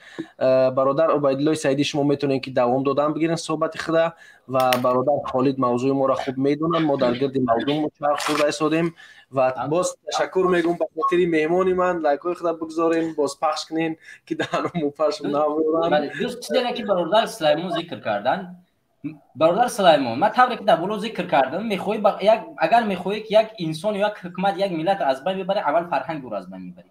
من طوری گفتم در اولی که برنامه حکومت چی بود اول لیدرها رو از بین برد دوم مردم غرب با طریق اونی که یعنی فرهنگشون از بین ببره فرهنگ اصلیشون مردم غرب واقعا جرأت داشتن تو این زمان شما ببینید در تمام جنگ شهروندی اینقدر مردم اومدن کشتن، ولی مردم اون مجاهدان، اون مبارزان وطن نمیسپریدن، پنهانی میبردن در کوه با اونها نان تقسیم میکردن و اونها رو یعنی نمیفروختن. ولی امروز این اویله دیگری هم میفروشد، در یک دهات به یک دیگرش درست نمیآیند. امروز میبینید که در یک دهات یک دهات خیلی کوچک است در منطقه ایرج، خیلی این قدر است، در اونجا او قدر آدم زیاد زندگی نمیکند. ولی ببین در همون اویله، در همون دهات مردم در همون از یک حکومت میترسن، نمیبرد در بر اویله خدای رفو باشن، میدونن که همین در غرب همین حرف سلفیه وجود نداره. مردم نمازشون به زور میخونن، از سلفی چی برخوردار نیستن، نمیدونن. زیاد طالب علم و حافظان قرآن، کسانی که در مدرسه با ما میخوندن امروز در پشت زندانن. اونها بیچاره‌ها از همون مدرسه غرب یا گنج دیگه نخوندن، ولی چرا اونها رو بردن زندان کردن؟ چون اینها با اون کنسرت هایی که در ناحیه رشت گذاشتن، با اون کارهایی کردن که ناموس مردم از بین برن، خب نمیشیشتن، اونها رو بردن زندان کردن. و کسانی که یعنی امروز هستن اینا همون کسانی هستن که دنبال الکای مشروب خوردن، دنبال رقص سرود خواندن، هر هفته خیلی خوشحالم که در باغ‌ها کنسرت میشود، یعنی دیسکوتک باز شده، مردم رقص سرود میخونن در اون زندان که میتوانن در یک اونجا برقصن. دخترها زیاد الکای اومده است بی ستر و بی حجاب در منطقه ناحیه رشت میتونن زنا کنن. این چیزا الکای مردم ما رو متاسفانه ناموسشون از بین برده است. از این خاطر است که مردم خود باید ما به مردم بفهمونیم که این مردم این برنامه‌ای است که حکومت از سال 2000 تا این جانب شروع کرده است. تا سال 2000 در غرب برنامه حکومت نداشت. سال 2000 شروع کرد، آهسته بیشتری بچه‌ای که در جنگ شهروندی اشتراک کرده بودن اونها رو آهسته یا چه 2 سال یا چه 10 سال یا چه 5 سال آهسته زندان کرد. از سال 2006 7 الکه به لیدرها گذشت، لیدرها رو هم خیلی نابود کرد، ایشا کش ایشا به ایش جنگ داد، اونها رو از بین برد. سال 2010 آخرین لیدر بود. بعد از سال 10 مبارزه را شروع کرد به مردم خیلی کار کنه که مطابق یعنی فرمانبردار این حکومت ظالم شوند. از اون ناموس اصلی که یعنی هویت دینی و هویت ملی داشتن از اونها دور بروند، غرورشون از بین بره. علاقه این وجود نداره در منطقه متاسفانه. تشکر برادر خالد در اینجا هستن، شما میتونید که در استودیو باشین. برادر عبیدالله سیدی، برادر خالد شما بفرمایید دوستی عزیز میتونید که صحبت بکنین. موضوع امروزه ما درباره در طی ظلم قرار گرفتن مادر جنیدالله خدایارف می باشد و دوستان ما در اینجا هر نفری که میخواهد در این موضوع صحبت کند میتونید داخل بشوین و انشالله که ما در نصف برنامه سوال جواب های خود خواهیم داشت و نفرانی که میخواهند با سوال جواب آماده هستند میتوانید که داخل شوین و ما میتوانیم که با شما سوال جواب کنیم. برادر خالد شما، بله خالد، شما چی فکر دارین در این باره؟ چرا چنین کارها با صورت میگیرن و چرا مردم در برابر ظلم و اون کارهایی که بر سر یک نفر انجام میگیرد ساکت هستند یا فکر میکنن که هر کس کورپای خودش شمال هم که بوزه یکون کس خنک نمیخوره؟ نه که اینا فکر نمیکنن که اگر شمال کشید برای همه سردی میآید نه تنها برای یک نفر. بله، السلام علیکم. اول به همه برادرایی که امروز حضور دارند در برنامه شما. برادر جان بسیار یک برنامه خوب پیشنهاد کردی و خیلی فکری خوب کرده. تشکر از برنامه تو و از این چی باور که برادر منم که همچون یک غرمی گفتم اصلا همی ملتگرایی را دوست نمیدارم. یکمین بار که من در برنامه خود در طول چندین سال اکبم پیگیری میکنم خطا و انشالله که با راهنمایی شما با کمک شما ما اومدیم به اروپا. اما برادر جان یکمین بار که در برنامه اشتراک میکنم و انشالله که چندی میدونستگیم البته چنی میفهمیدگیم فکر عقیده آزاد دارم میتونم گفته. برادر جان بسیار فکری خوب، بهترین. عبیدالله سعید هم خیلی فکراش گفت و انشالله که ما هم فکری برادر هستیم. مهم همیه برادر جان که چگونه مردم چوی خیلن مردم خاموشن. باور که برادر جان چی هر کسی که باشه نباشه میبرای یک فکری آزادی خودش میگه، یک فکری شخصی خودش میگه. ایرا مثال پدر مادرش به حد ظلم میکنن و برادرای و مشکلات هم چی ظلم میتونن کرده میکنن که که در همون منطقه در همون قشلاق ترا یک با یک چشم بد نگاه میکنند، همچون اولادی ترا دوستای ترا همه ایت پراکنده میشه. به همین خاطر هست که برادرها یگان کس نمیتونه که ببره مثال بگه که ظلم رفته شده، زلالت اینمی عذاب مردم، هیچ که فکری خودش آزاد گفته نمیتونه برادر. به همون خاطر مردم دیگه خاموشن در این باران، هیچ گپی نمیگن، چشم پوشی میکنن، فکر میکنن که شاید که همین خیلی سالا بروانه که ما انشالله امروز مشاهده کرده شدیم روز به روز که مردم شجاع تاجیک و این برادرایی که امروز الحمدلله خیلی برنامه زیاد شدگیان سیر دولت برآمده شده که تا کجا و حقیقت داره یا حقیقت نداره، انشالله ضعیفی دولت معلوم شده انشالله که وای میشود. روز میشه که ملت تاجیک سربلند میبروید فکر عقیده خچه میگه برادر جونا. باور که من یک چی اکا جون همی چی کرد همین مادر مظلوم همون سالی که همین مادر را بردم به خاطری که گفت که من دعوا کنم که همین پیسر من به کدام گناه رفت، مثال زندانش کردن 5 سالش دادن، همین جنایدلو را این مادر را گرفتن بردن در عدلیه نیرز کردن تا که همین راهبر شو رحمانوف مقصد ایچی نروه همون منطقه خارج نشوه، این را باز نکردن. به همون خاطر میگم برادرها هر کس که باشه هر چیه که باشه ببره فکر عقیده خود بگه، خاموش نبسته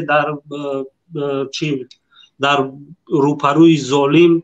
انشالله که امیدوار هستم که یک روز میشود که مردم تاجیک نه این که از منطقه رشتی یا که از دیگر منطقه ها هسته، انشالله که روز میشود که پیروز میشن و انشالله که فکر عقیده خود آزاد گفته میتونه. و خواهش میکنم همه برادرایی که مثال در همین برنامه ها هستن، همین برنامه ها را مقصد چند زیادتر هم کنن خوبتر میشه، بهتر میشه. و به خاطر چی که برادر ما همه بیسوادی ما، گمراهی ما، ندانستن ما از خاطر چی شد؟ از خاطر همین شد که مردم طریق تلویزیون، طریق مثال اینترنت نبود، مثال یوتیوب نبود، دیگر همین طریق این تلویزیون ما را بسیار مقصد به سواد کردن. جناب عالی فلان کار کرد بسمدان کار کرد، ما همین فقط فکر عقیده مو که همه کار در دست همین دنیا را پیش برده است. وقتی که میبرو یک میدان مقصد با چشم خودت چشم تواز میکنی میبینی واقعا در یک جای قرار داریم که خیلی یک جای متاسفانه مثال در عقیب ماندگی.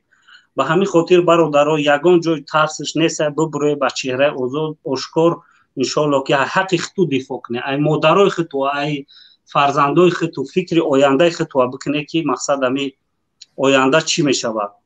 دیگر برادر جان گفتنی نیستم. انشالله که یک سوال خیلی برادر عزیز، شما که با فکرم خیلی نو اومدین از کشور و بیشتر با مردم شاید که رفتار داشتین، چی چیز باعث شده است که اینقدر ترس، اینقدر واهمه در دل مردم جا شده که دیگه حتی حاضر نیستن که به خاطر ناموس خود بخیزن یک کاری کنن، دفاع کنن، گپ بزنن، حق طلب کنن، یا که میگن که خب که میان محکمت میکنن، یا فکر میکنین که همون برنامه‌های تلویزیونی مردم هم قدر چاپلوس، هم قدر بیناموسی کرده است که فکر میکنن تا همون آخرون لقمه نان شایدهانش نگیرن دیگه حقش طلب نمیکنن. بله برادر جان، همین چیه که در همین رسم رسوم تاجیکی راستی گپ یک چیزا ناموس میگن و مثال خش تباری میگن، رفت آمد چایخونه و معرکه و دیگر گپا که هست برادر جان.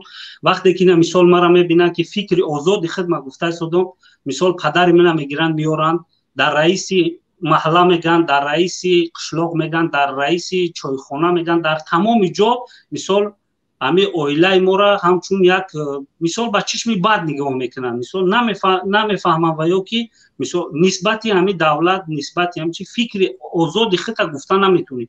وقتی فکر آزادی خطا گفتی دوستان، یارو، برادر، تمام چیزای بر دور میشه برادر. به همین خاطر مردم دیگه نمیخواهن که همین دوستای نزدیکی خودشو یعنی دور کنن ای پیش. به همین خاطر دیگه مردم حرکت میکنه که یعنی به همین کارو دخالت نکنه، دست نزنه، نباشه. همین ما هم رنگ مردم باید که فکر عقیده آزادی خود ما بگیم برادر جانی تا نمیشه که مثال در باره ما ظلم کنن، همه گناه بیارن در کلت بار کنن، اما خاموش باشید. دیگه او دور نیست که مثال باید خاموش باشی، باید که فکر عقیده آزاد خودت ببروی.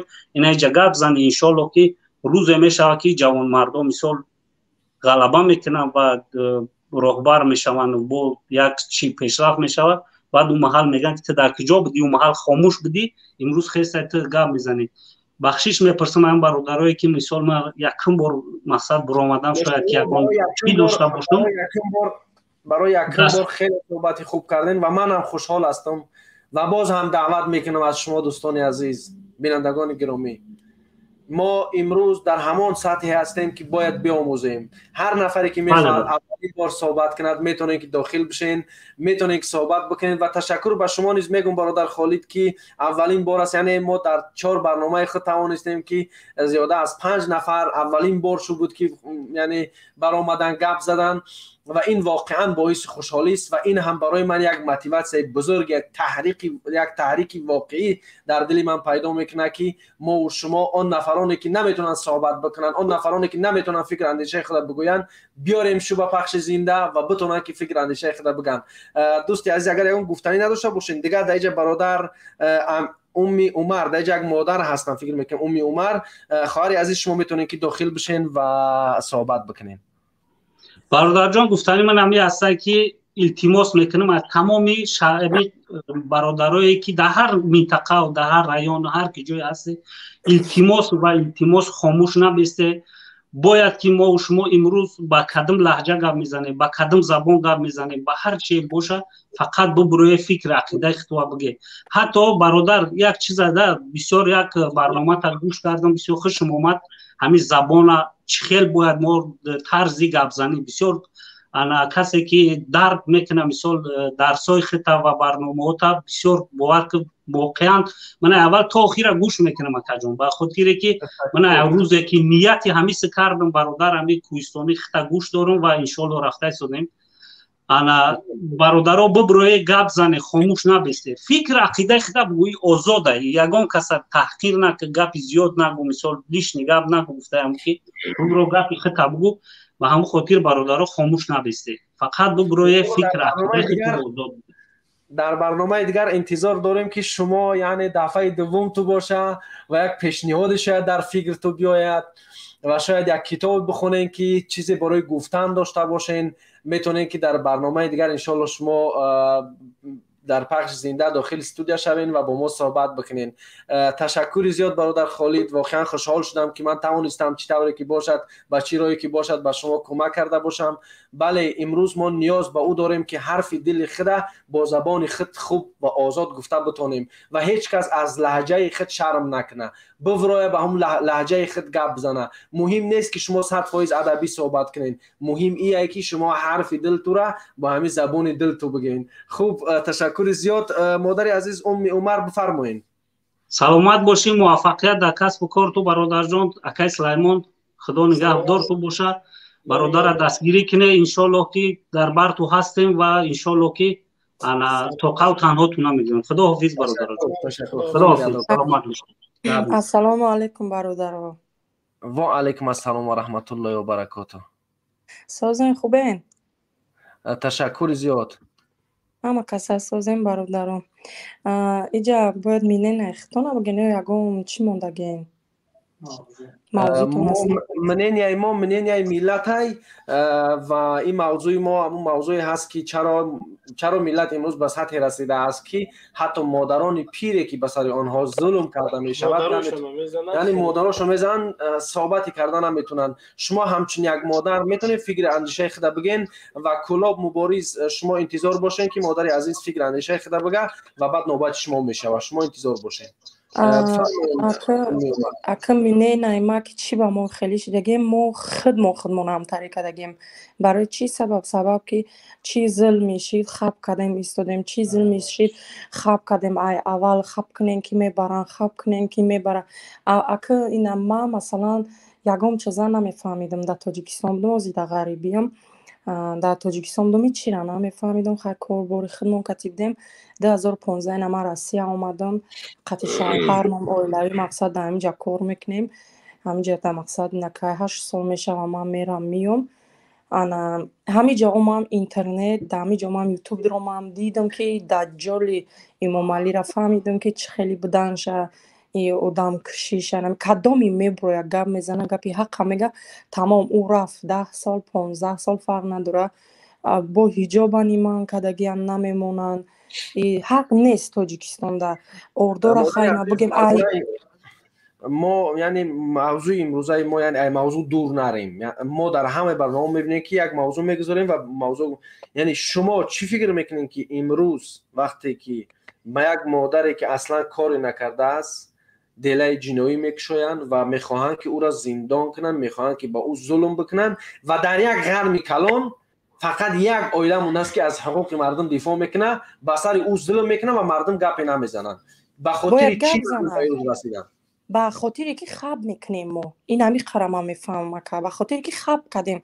مثلا میگم ای بکی خیلی مادری ما نباشه او برادری ما نباشه باید ما او مادری ما او برادری ما مقصد باید گپ زنیم خب کنن امی خب کردن ما در اینمی وقت از سر 30 سال اینمی روز دا آوردک که من نمیدونم دیگه چی بگم من قصود یعنی ندارم همی فکری ما که ای خب کردن ما همی تا همی درجه را اومدیم.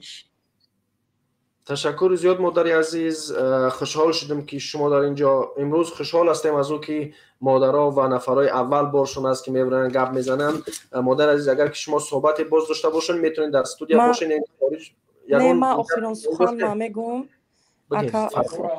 آخرین سخن من میگم که استیفا رحمانوف استیفا آزادی با عزت امان آزادی با مادرایی که دوجه با اپای با برادرایی که بیگناهن آزادی با او این انقلاب کم تره که دیگه موندگه آزادی با عزت امان استیفا با رحمانوف لای پیشروی میخویم مکدون و قطی خیلی مکه ما با شما مکه حتما ممنون سلامت باشین برادر کلاب مبارز بفرمایید اگر گپ داشته باشیم و بعد نوبت میتیم به مهمان گرامی ما برادرای عزیز امروز ما مهمان داریم خواهش میکنم همون نفرایی که تماشا دارین لایک های خود بگذارین باز پخش بکنین ما از 1000 کیلومتر اومدیم که برای شما برنامه بسازیم واقعا یعنی خوشحالم هستم از اینکه میتونم با برادر سلیمان دولتوف باشیم باز هم خوش آمدیم برادر سلیمان دولتوف ما بگذاریم که این کلاب مبارز چی میگن و بعد میتونیم که برادر کمربیگ با تبرش بیاریم روی صحنه و کوشش بکنه که سوزنگر نباشه و آهنگر باشه خوب بفرمایین برادر کلاب. سلام علیکم و رحمت الله و برکاته. و علیکم السلام. این چی معنی خیلی کرده ای صدای خیلی چرا میشه خودم شهروند شهر کلوبم در داخل کمانتون سپیزناز با همه برادرایی که اینجا شتگیان چی ای غرم باشن چی ای کلوب باشن چی ای تمامی که همین پامیر باشن بیانه برادرها از داخل این قطعی ما دبر ما راست بستین این ظالم اینقدر میبرن ادران اکرامو گاه میزانه خیلی بین ادرانی را مسئله شبینیم. برادر شما از داخل حکومت یعنی سپیزناز هستین ماشاءالله خوشحال شدم یعنی از دیدار شما بفرمایید صحبت بکنین میتونین که با مردم یعنی صحبتی داشته باشین شاید از داخل تاجیکستان هستین و اینترنت شما یعنی تا خاموش نشدن شه خواهش میکنم از اون سیرهایی که شما از حکومت میدونین و چیزهایی که فکر میکنین که مردم ما را به این روز آورده است صحبت بکنین من خوشحال میشم که شما را میبینم واقعا بفرمایید دوستی عزیز. همه سیروشون معلومه برادر عزیز دیگه چی میگم آخه مردم خودمون میخیزن گپ میزنن برای گپمون یگون مرد چی نمیگن نبرد که بعد میشیم و بی نمیشیم اگر که ما خاموش میشیم این مقصدهای ظالمی که امروز در بالای قدرت امام علی که نیست نابود کردن مردم دشمن الله بخیزیم برام خسپان داریم دیگه سخن زیادی نمیزنیم برادر جان بخیزیم بین داخل میتونین ای بیرین الحمدلله ما جوانان شهر کلوب داخل ما در داخل سپیزناز هستیم در امانسود هم الفا داریم عدیلو داریم انشالله تیاری دیدستیم بخیزین یک دیگر شیم بس کنیم محلچی غرمی و مدرو را میبرن عذاب میتن اینا با این گپ و چپ هیچ وقت ما پیش نمیریم دین مون نزانم زانه مسلمان هم گرفتن غلام کردن خیلی دیگه چی بگیم مردم خمونده برادر عزیز تشکر برادر. بگذارید که یک دو سوال از شما بپرسم که برای مردم یعنی مردم وقتی که شما را میبینن، ما انتظار او را داشتیم که جوانهای مبارز در داخل این حکومت هستند، جوانهای در امنیت هستند و جوانهای در ارمی تاجیکستان، در اون عسکر بچه‌ای هستند که ما را تماشا میکنن و اشک میریزن. برادر عزیز، شما گفتین که ما با این صحبت ها چیکار میکنیم؟ این صحبت ها باعث شد که شما بر این برادر مبارز از داخل از قعر این رژیم بغرایه با ما صحبت بکنه. این نعمت این صحبت ها است، نعمت این گپ ها است. انشالله ما از قلم به شمشیر میگذاریم برادرای عزیز. شما این فکر نکنین که ما فقط قلم. نه، روز شمشیر هم میرسه، اما به خاطر روز شمشیر برسه ما باید آماده باشیم. آمادگی کامل برای ما در کاره که روزی نشوه که با یک مزدوری دیگر را بیاریم که این ملت به این حالت برسونه. ما مزدورا را دیگر نمیخواهیم، به خاطری که ملت بفهمه، به خاطری که ملت خودشناسی را برای خود پیش بگیره. به همون خاطر امروز ما داریم صحبت میکنیم. امروز من دارم از 1000 کیلومتر به لیتوا و پیش برادر آمدم. امروز تو از داخل حکومت نمیترسی، به خاطر مبارزه، به خاطر مردمت اومده گپ میزنی. اینمی است که ما را یک جایه میکنه. این محبت وطن است که ما و شما را یک جایه میکنه. دوستی عزیز، باور بکنید برای مردم ما جان میتیم.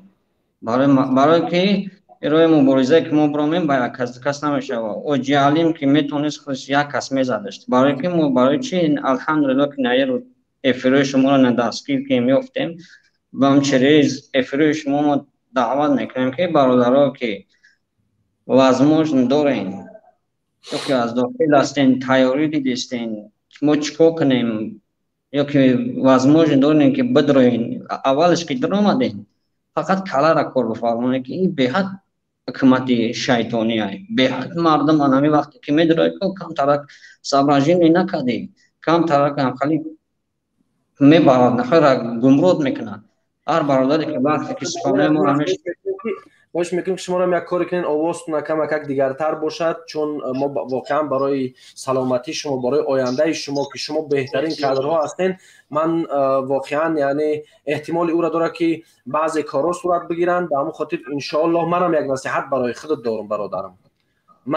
امید من همی شما این، امید من همون نفرایی هستن که از داخل حکومت هم میشناسن، از داخل میتونن که کاری بکنن. ما میدانیم که شما جوانای مبارز هستین. هر کسی که فکر میکنه که این ملت مرده است، این امید شب به گور خواهد برد. برادر عزیز، من به خودت نصیحت میکنم که خودت هم زیرکی را از دست نده.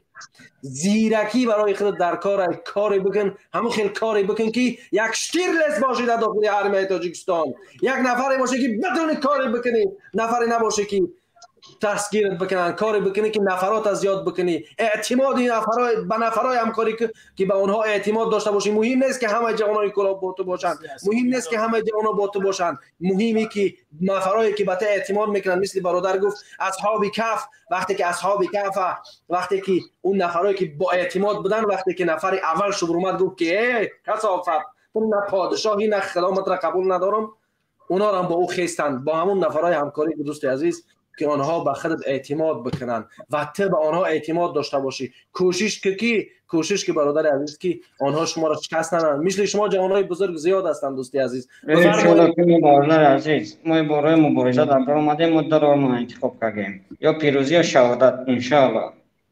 برادر عزیز، ما باید حتما، ولی شهادت بهترین چیز است دوستای عزیز، اما نفری که میتونه خدمت بکنه و میتونه که ثواب صدها شهادت بگیره، اونها تو باید زیرکی کنی برادر عزیز که کاری بکنی که ما به این زودی شما وارد جوانان را از دست ندیم که امید تمام ما، امید این برادری که در این کشور غریبی نشسته است، امید اون نفری که اون خواهری که امروز در روسیه توالتشویی میکنه، همین نفرایی هستن که ناموس دارین. اگر شما نباشین امید این مردم کنده میشه دوستی عزیز. خیلی باقی مانده در خانه الله باشین برادر عزیز. به همه کل مردم تاجیکستان میرسونیم که تا چند قدر که ما خاموش ایستادیم، همه قدر روزی ما بهترین روز میشه. تا چند قدر که ما بیدار شدیم، بخیزین ایدستانی چی نمیه، یک بیل بگیرین، یک لپتکا بگیرین، یک اون ارماتور بگیرین، یا سنگ پاکتونستین. همه حکومت از حکومت خون ترسیده است، از چند طرف ترسیده با اینشان. از چند طرف، ای طرف داخلی خلق خودش، ای طرف خلق خودمون، چند طرفه. برای چی که همین ترس هم در دل مردم ما جا کردیم. این مردم این ترس از دلتون دور کنه که پیش الله میریم. سوال جوابمون به حد واضح است. یا جانی که الله مهربان داده ایمون، اما جان قربانی کنیم یا که پیروزی را به دست بیاریم ان شاء الله. سلام علیکم برادران، دعا کنیم که ان شاء الله پیروزی را به دست بیاریم. برادر عزیز مواظب خودتان باشین، ما حتما در حق شما دعا خواهیم کرد.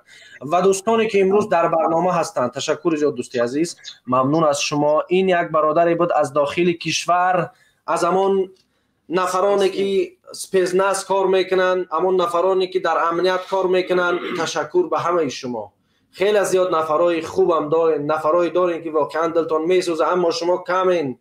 برای بسیار شدنتون دعوت بکنین، کاری بکنین که صف ما چنان زیاد شود که هم خائن در همه جا بشناسیم، بدبخت در همه جا بشناسیم، ناصادق در همه جا بشناسیم. و اینم یگان حکمت هست که امروز ما در کشورهای خارجی آمدیم مبارزه میبریم. هیچ کاری خدا به حکمت نیست، حکمت هست که ما اینجا آمدیم. انشالله روزی خواهد رسید که شما به این روزا ذکی میکشین و این روزا برای ما درس های خواهند شد که در آینده ما کار نکنیم که باز ملت ما، باز نسل جوان ما مهاجر شود و بیکس و بیچاره شود. خب دوستانی که در اینجا هستین میتوانید داخل بشین. من در اینجا سخن به مهمان عزیزی ما، مهمانی که خوش آمدین برادر عزیز، واقعا خوشحالم از دیدن شما.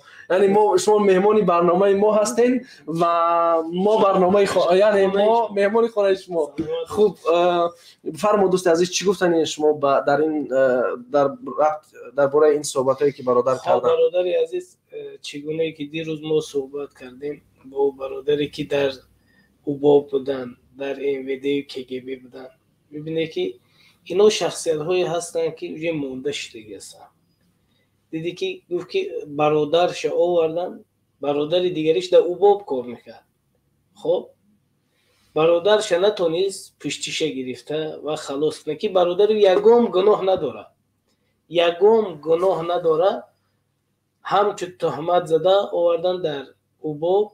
چیکارش کردن؟ حتی در پیش برادرش که در اوباب کار میکرد دلش زد، گفت غلطی، نتونست برادرش خلاص کنه. اینا هم یک شخصیت های هم هست که میبینن حقیقت و حقیقت برای اونها نمیگذارد که اینا خاموش بشن. سپیس نسم خیال نکنه که همه مردمی در حکومت کار میکنن زندگی خوب دارن. نه، من اوباشا زندگی خوب دارن. این کسا از اون 700 سامان و 800 سامان مانده شدگی هستن. بله. ما حکومت میسازیم انشاءالله آیلی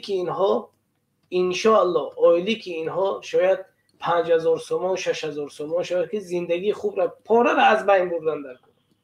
فهمیدی؟ از همین لحاظ باید این در بین استرکتورهایی که امنیت اوبابای KGB مینا ابرون در بین اینها زیاد هستند، زیاد شخصیت های وطن دوست هستند و اینها میترسن که با یکدیگر صحبت کنن. نگاه کن، با یکدیگر صحبت کردن نمیترسن. روزی میشود که انشالله اینها از هم بین میجوشند، یک جایه میشوند. وقتی که کمک دستی درازی مردم به سوی اونها باشند، مردم یک روز که بجوشند اونها خودشان به سوی مردم رجوع میکنند و میدوند. از همین لحاظ دوستای عزیز خیال نکنید که مردم تاجیکستان همه از رحمانوف دوست میدارن، عاشق رحمانوف هستن. نه، از رحمانوف بیزار هستن. والله از رحمانوف بیزار هستن. سلامت باشن این برادر عزیز که از داخل تاجیکستان در این برنامه ما و شما تماس گرفتن و حق گفتن و حق همیشه پیروز میآید، باطل از بین خواهد رفت. بله، ما تشکر زیاد برادر سلیمان دولتوف. برادر تبربگ در اینجا گپ بودیم. برادر تبربگ قصه یعنی همو چی میگن خرسی لنگ نکن، ماشاءالله بورو درباره موضوع ما را چرخ بده و خواهش میکنم که درباره همین نفری که از درس بیزنس کار میکنن داخل شدن درباره همین کمک صحبت بکنین. و دوم برادر یک نقل میکنم چون برادر سلیمان در این باره تاکید کردن. ما با یک دوست صحبت کردیم که او را کمک غم اذیتش میدادن. گفت که در اوباب بردن منه، یک نفر دیگر هم در همون جا آوردن که برادر او در همون اوباب کار میکنه. میگه برادرش دلش زد غلطید، میگه اون کار کنه میتونه. وقتی که برادر دیگرش دوید میخواست که کمکش کنه، یعنی کارگر همون اوباب گفتن که دست نزن که قوت میکنیم، یعنی نتونست بیچاره ترم میکنیم، یعنی نتونست بیچاره که حتی یک برادر خودش در پیش چشماش غلطید نتونست برادر خودش کمک بکنه. و همون خاطر شما فکر نکنین که همه حکومتی چاپلوس پرور، حکومت چاپلوس پرور راضی هستند. این حکومت چاپلوس پرور است. من یک روز در همون کتاب خوندم، یک همین رسمکش خیلی خوب است بوده است در همون کانادا 100 سال پیش. همیشه تاکید میکرد که من عکسی همون چاپلوسا رو نمیکشم. برادر فرهاد شما آماده هستین؟ اینترنت تو هست. تبربگ عزیز کم انتظار باشین، انشالله شما داخل میشین، چون برادر فرهاد خدایارف فرزند همون مادری که به سر او ظلم میشه در اینجا داخل شدن.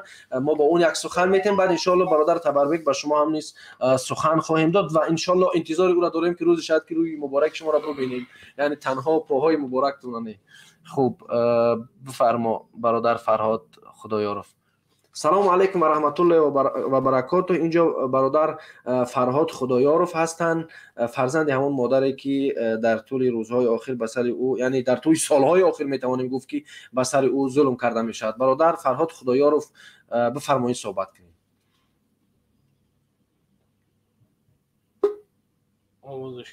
آوازش گرو میتونست اینترنت فکر میکنم که کمک مشکل داره، اینترنت کمک مشکل داره. برادر دوستایی که در اینجا جمع اومدین میدونم که شاید بعضی ها خستش نه خوب میکنین، مثل سلیمان که ده هواجیک کشیده است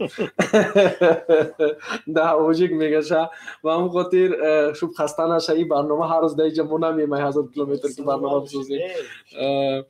دوستایی که در اینجا هستین اول خودتون برده است میخواین صحبت شیرین ما را دنبال کنین. اگر شیرین باشه شاید برای بعضی ها تلخ باشه، اما فکر میکنم که شیرین شده است.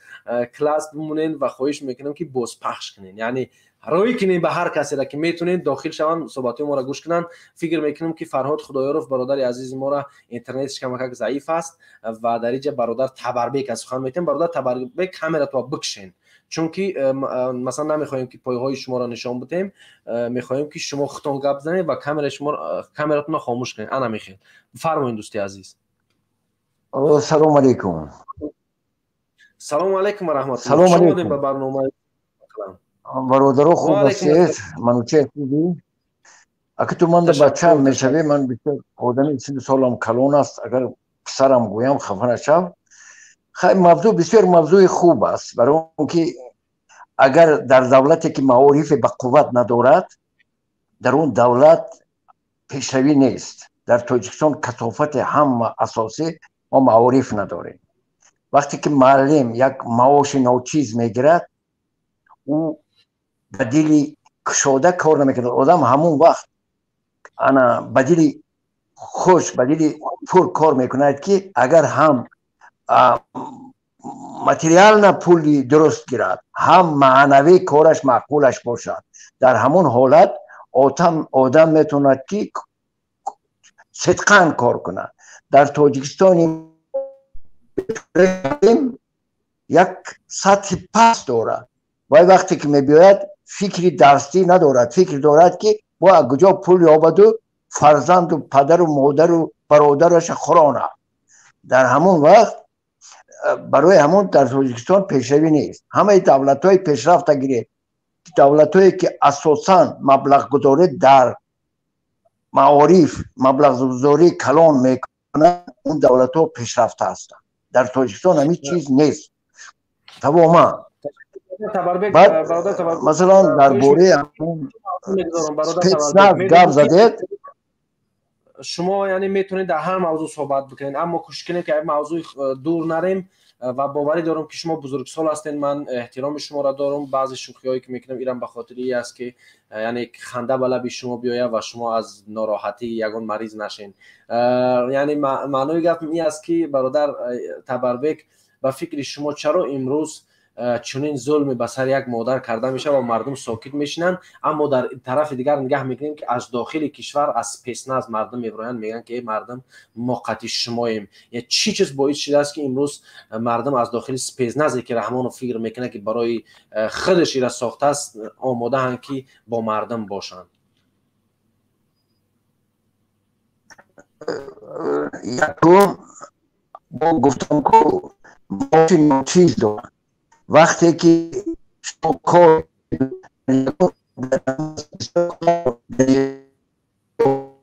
اروپا زندگی میکند، وقتی که آدم کار میکند زندگیش میگذرد.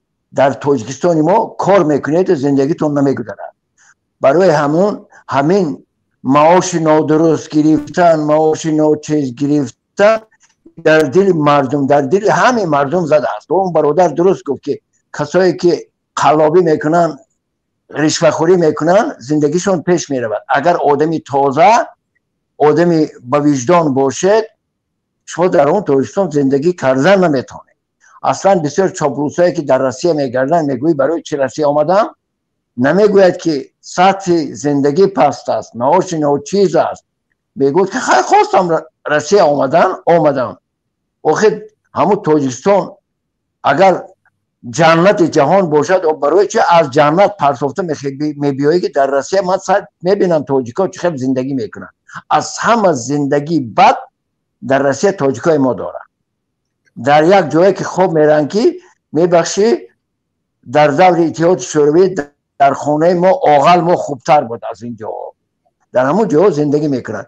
این مردم تاجیک همین سطح پست، زندگی پست، همش خور و زار کرد. عیب مردم نیست، مردم به صبر. برای چی؟ برای اون که در همون تاجیکستان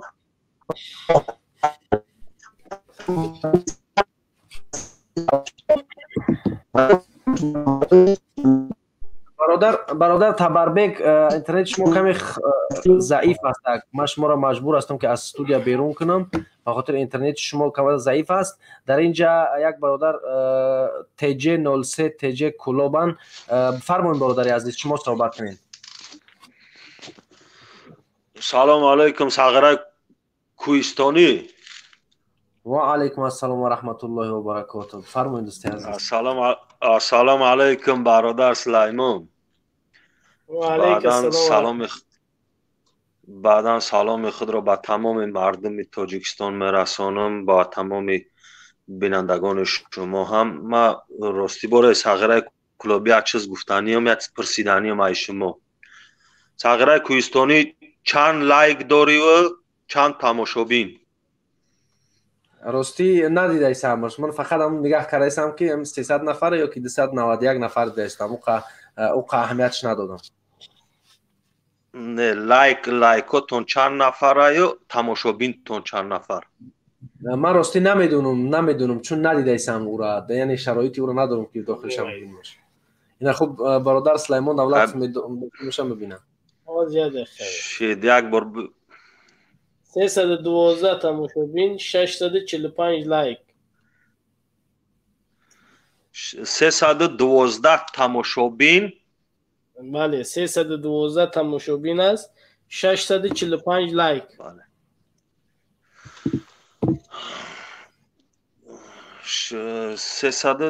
645 تماشابین و 312 لایک ها؟ نه 645 لایک است، 312 تماشابین. 316. بفرمایید. یعنی سوال تا که مهم نیست چقدر تماشابین است. یعنی نه ما یک چیز درباره همین گفتنیم نه که خودم حیران شدم که چرا تماشابین کم است لایک زیاد. برای که آدما میدروین لایک نه آدما میدروین داخل میشن میبروین، اینترنتشون ضعیف است. اینترنتش ما راستی بار با همون خاطر گفتنی بودم که ایامی درنی تماشابینان بین یامی تماشابینان و بین لایک گزاران میخواستم بفهمم که کدام یامون ها مقصد با غیرتن که کی خودش امتحان میکنه آیا غیرت داره. اگر خودش با خودش سوال کنه، پس اگر جوان مردی با غیرت باشد چلیک رو بالای زیر همون لایک بگذاره بگه که ما مردکی بغیرتم. معلوم میشه خودش برای ما در کار نیست لایکی و برای ما یک همچون با انسان های تماشابین میگم که خطان بر خطان سوال نه همون لایک بینه نه همون اگر ما زیر کنم همین چلیک ما بالای لایک بانم پس معلوم میشه که ما جوان مردم ما مردی بغیرت. اگر ترسیدی چلیک تا بالای همون لایک نبوندی پس خودت حکم خودت ببرار که ما غیرت ندارم، ما شاید در برابر جوان مردان نباشم. من همین را گفتنی بدم تمام ساغرای کوهستانی خواستم به مردم تماشابین بگم که همین خطان تماشا کنن ببینن همونجا جوان مردی خطان میبینن همونجا لایک باندگی اگر همین چلیک تونه غیرت کردن همین نه ترسیدن بوله هم دبانه باندن یقین دانن که شما جوان مرد هستین با غیرت هستین غیرت دارین میتوانیم ما شما را مرد بگیم. اگر همون لایک دیدین چلیک تونه بردن نتونستین شما خودتون را بگین که پس ما جوان مرد نبودیم ما غیرت نداشته بودیم ولی ما ترسانچه کودکیم. اگر که ترسانچه مثال به غیرت که گفتن نتونستین خطانه خیلی بگذار بگه ما همین چاچگمک مثل رستم امام علی رحمان فیم برای نام قطعی رو امام علی رستم امام علی چاچگ مکیده بگردین. ساغرای کوهستانی در امان خدا باشی. سلیمان دولت سلیمان برادر الله نگهبانت باشه. ای کل تماشابینان خواهش میکنم ای کل تماشابینان کسی در مهاجرت های کسی در ظلم قرار داره انشالله باوری دارم که دعای مسافر قبول است. همه کسا دعا میکنیم که پروردگارا مظلومین ما را زندانیای بیگناه ما را خدایا اگر در امتحان تو باشه پروردگارا امتحانشان سبک بگذار که تا که از امتحان تو با سری بلند بگذرن. ما آمین. تشکر دوستی عزیز. همه کسا دعا کنیم که خداوند امی زندانیای بیگناه ما را امتحانشان را سبک بگرداند که با سری بلند از این امتحان نزد پروردگار بگذرن. آمین. تشکر. الله نگهبانتان باشه. ساغرای کوهستانی در امان خدا باشی. دقیق ما هم داغو باشه فراموش نکنه ما دقیق شما داغویم. حتما. یک مردم تماشابین که یک غیرت اختون بسنجه که نگاه کنه کدام جوان مرد کدام چاچگمک یعنی غیرت شو خیلی بالا خط سخیری شو نگه غیرت شو یعنی خیلی بالا های من ساغرای کوهستانی ما یگان تحقیر شو نکم یگان گپیز بازمی شونم نزم هم قدر خلاص حکم خودشون در دست خودشون دادم که خودشون بگن یا ما جوان مردم یا چاچگمک امروی رستم. بله تشکر دوستی عزیز تشکر. خوشحال شدیم که شما در اینجا داخل شدین. دیگه دوستایی هستن در اینجا که میتونن صحبت بکنن. یونس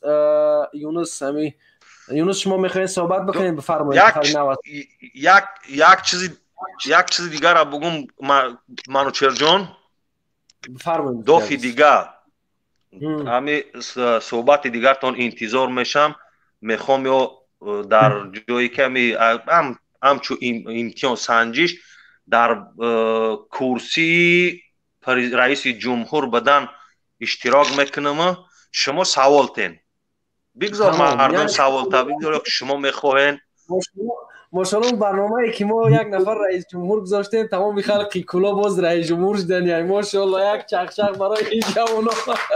ای ماشاءالله این واقعا امیر رئیس جمهور است. ساغرای کلا مردم کلا باندگیان انشالله خدا خواهد با مردم کلا میگیرش انشالله نیکی انشالله خدا خواهد به امر خدا به خواست پروردگار به خواست خداوند. ما فقط یک بعضن ما راستی بار کرسی را نه سنجش از خودم بعضن شاید ما ساغرای بگم رنگ خودت کوهستانیم رنگ خودت یک دهقان رنگ خودت یک اما اکران شما خدا را شکر شما مردم باسواد مردم با فرهنگ چین ما اکرو قدر نه امی با بسوادیم باوری کامل با بسوادیم باوری کامل دارم که تاجیکستان اگر اقتصادش 0 باشه با این بسوادیم میتونمش که بردارمش شاید همین رحمانوف ده خوب بردارمش ای رحمانوف ده نه ای 10 تا 100 تا رحمانوف ده با این بسوادیم الان که من پتو نخوندم من مکتب میانه رو تونیم خوندم با همین بسوادیم میتونم که ای 100 تا رحمانوف ده ای 0 بالا میبردارمش بگذار شما سوال تن من جواب میتونم میگم که در کدام حالتش باشه در برنامه آینده نوم تا تیجه 03 تیجه کلوب ننویسه نوم تا بنویس که رقم 1 میخواهم پرزیدنت شوم و من حتما انشالله سوالهایی از خودت خواهم پرسید و سوالهای نو و تمام دوستانی که میخواین که من از شما سوال بکنم. من بازم تکرار میکنم که یکی از فیلسوفهای بزرگ جهانی ارسطو وقتی که درس میگوید و شاگردانش درس را فراموش میکنند حیران میشد که چیکار باید بکند، اما وقتی که در دوامی درس از مردم سوال میپرسد و مردم این گپا یعنی شاگرداش این گپا در ذهنشون میمونه و میتونن که درس خود خوب بیاموزن. به همین خاطر اینک ما میگذاریم صحنه را به برادر سلیمان دولتوف. من 5 دقیقه خارج میشم و داخل میشم. برادر یونس برادر این بنی‌ها سلام علیکم و برکاتو. برادر تیجه 03 بفرمایید آخرین گپ تو رو. این برادر یونس همونیم کو میگم باور که صغیرای کوهستانی باور که برنامه به درجه عالیش بدمی یک چیزی باندی که یک چیزی پیشنهاد کردی من به می بسوادی من میرم با تمامی هستی و وجودم قبول کردم که این به نهایت برای مردم خوبه. احسن مفتی عزیز. نمیدونم الله شما راضی باشه، پروردگار پدر و مادر تا رحمت و مغفرت کنه، خداوند جزای خیرت تا نیکی به نهایت برنامه خوب. تشکر.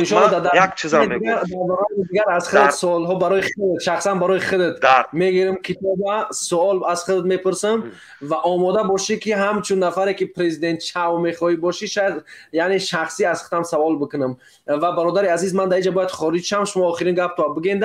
این برادر یونس بدره یا که شما در اینجا باشین باز گپ میزنیم، یعنی در استودیو باشین باز گپ دوام میدیم. بله من یک چیز گفتنیم که صغیرای کوهستانی من مدت چند قدر در بین مردم بسیار گپا را میگم تمام چیزا را گفتم. ایامی مبارزه و ایامی حق و باطل خودتون جدا کنین، مقصد تماشا کنین بین حق و باطل. حق مقصد همی حق از ناحق خودتون جدا کنین. به پروایی اوش میترسید گاهیشی تا میکرد خیلی بسیار کارا بینمون میگذشت، لیکن همی برنامه شما همی انسانا را تاثیر کرد به خدا. باور که منوچهر جان همی برنامه شما بعضا مردم بعضا همی صغیرای مهاجر بعضا انسانای را در مغز و استخوانشان تاثیر کرد. یکی در فکر زدن یه بچه سوال جا بعضا چیزایی را کرد که هر چیز میخواید چی جواب بده. سوال برنامه شما را ما بسیاری تماشا کردیم و یک صغیرای کلابی ما هم همی چند سوال هر خیل داد. ای بین ما چند کسی دیگه بچه ها یاشم بود کیش گفت باید این تر شود باید او تر. انسان مفکورش مغزی سر انسان را در کار در آوردی. میدونی همیرا مغزای سر خواه مغزای سر همی چاچک را یک خیلی شایدنش پرت افته زبانش گپ در آمد. او چه خودت بفهم. تشکر دوستی عزیز، تشکر. واقعا خوشحالم از این سخناتو. باز انشالله در صحبت خواهیم بود که من واقعا سرخ شدم و کمش یعنی خوشحال شدم از اینکه کار کرده توانستم. بازم از اون سخنهای شما واقعا بله ما هم با درجه اولش ما هم چند روزی است که این برنامه را روبرو تماشا میکنیم خرسنده.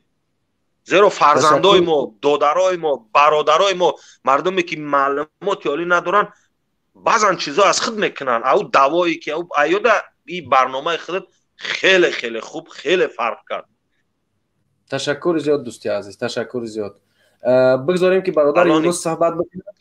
انشالله باز در صحبتین در برنامه دیگه شما داخل بشیم. من برای شما حتما سوالهای خواهم داشت و باز هم در همینجا گفتنی هستم که هر نفری که میخواهد که من از او سوال بپرسم در آخر برنامه میتواند بگه که میخواهد معلم بشود از من سوال بپرسید همچون معلم من چیکار میتونم بکنم، یا یک نفر میخواهد وزیر شود، یک نفر میخواهد پرزیدنت شود، شما فکری خود بگین که من میخواهم در فلان کار کنم و من از شما سوال میکنم و شما درباره این سوال ها فکر میکنین. برادر کلوب تشکر زیاد بگذاریم که برادر یونس گپ زنن که بعضی ها نوشتن که ناحقی منی نه اونی که همه گپ زنن. با شما در استودیو باشیم باز ان شاء الله صحبت میکنیم. السلام علیکم. الله نگهبان. تشکر زیاد. خدا نگهدار. و علیکم السلام و رحمت الله. شما با برادر سلیمان دولت باشین. الان من چرا خود گپ دارم یک مینوت بشی برادر بازی میام. خطیب برادر سلیمان دولت گپ زنین نشون میام. گپ زن. اکا سلیمان ما میخوام که سروزیر شم. سلامت باشه. ان شاء الله. میشه الحمدلله. سروزیر شدن آسانه اما کار پیش بردن ان شاء الله میشه. آدم که سروزیر کشید باید در بین مردم بگرده. حضرت عمر رضی الله عنه خلیفه بودن، بین مردم ده میگشتن، بین مردم ده از احوال مردم خبردار میشدن. امروز این حکومت ما باید ما سروزیر هم شویم، عادی باشیم. خب رحمانوف حکومت رحمانوف وزیراش میبینی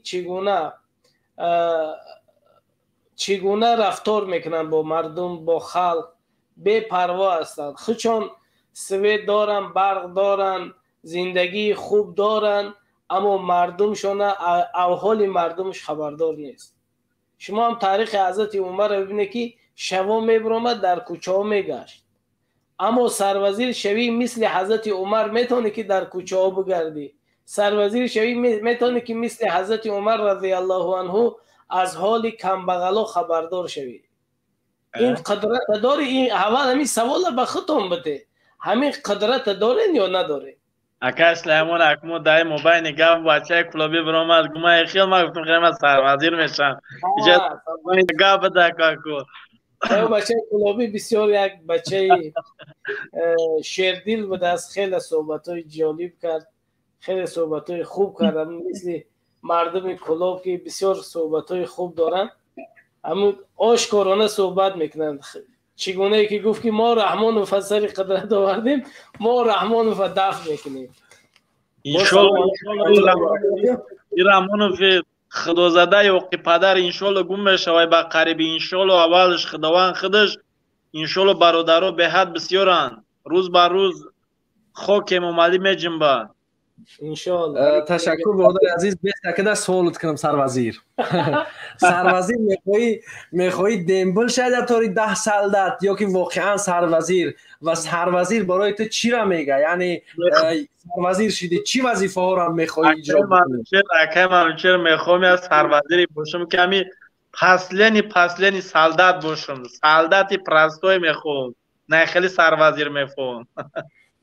ماشاءالله ماشاءالله. یعنی چی چیز باعث شد که یک جوانی که شاید اکثریت باور نداشته باشن که رحمانوف گمبره یک بیدار شد در داخل سروزیر؟ وقتی که در پیش آینه مثلا من از بخیر یک وظیفه میتم، اگر آماده بعضی جواب سوالها نباشی، دوستایی که در اینجا میخواین آموزنده گوش کنین، باور کنین این چیزا رو خوب فکر کنین. اگر هر کسی میخواین شین در پیش همین آینه بشینین، همین در چشمای خودتون نگاه کنین، نمونین که ایسوس بازی کنن چشماتو. یعنی در خودتو یک سروزیر رو ببینین که این سروزیر در آینده میخواد چیکار کنه.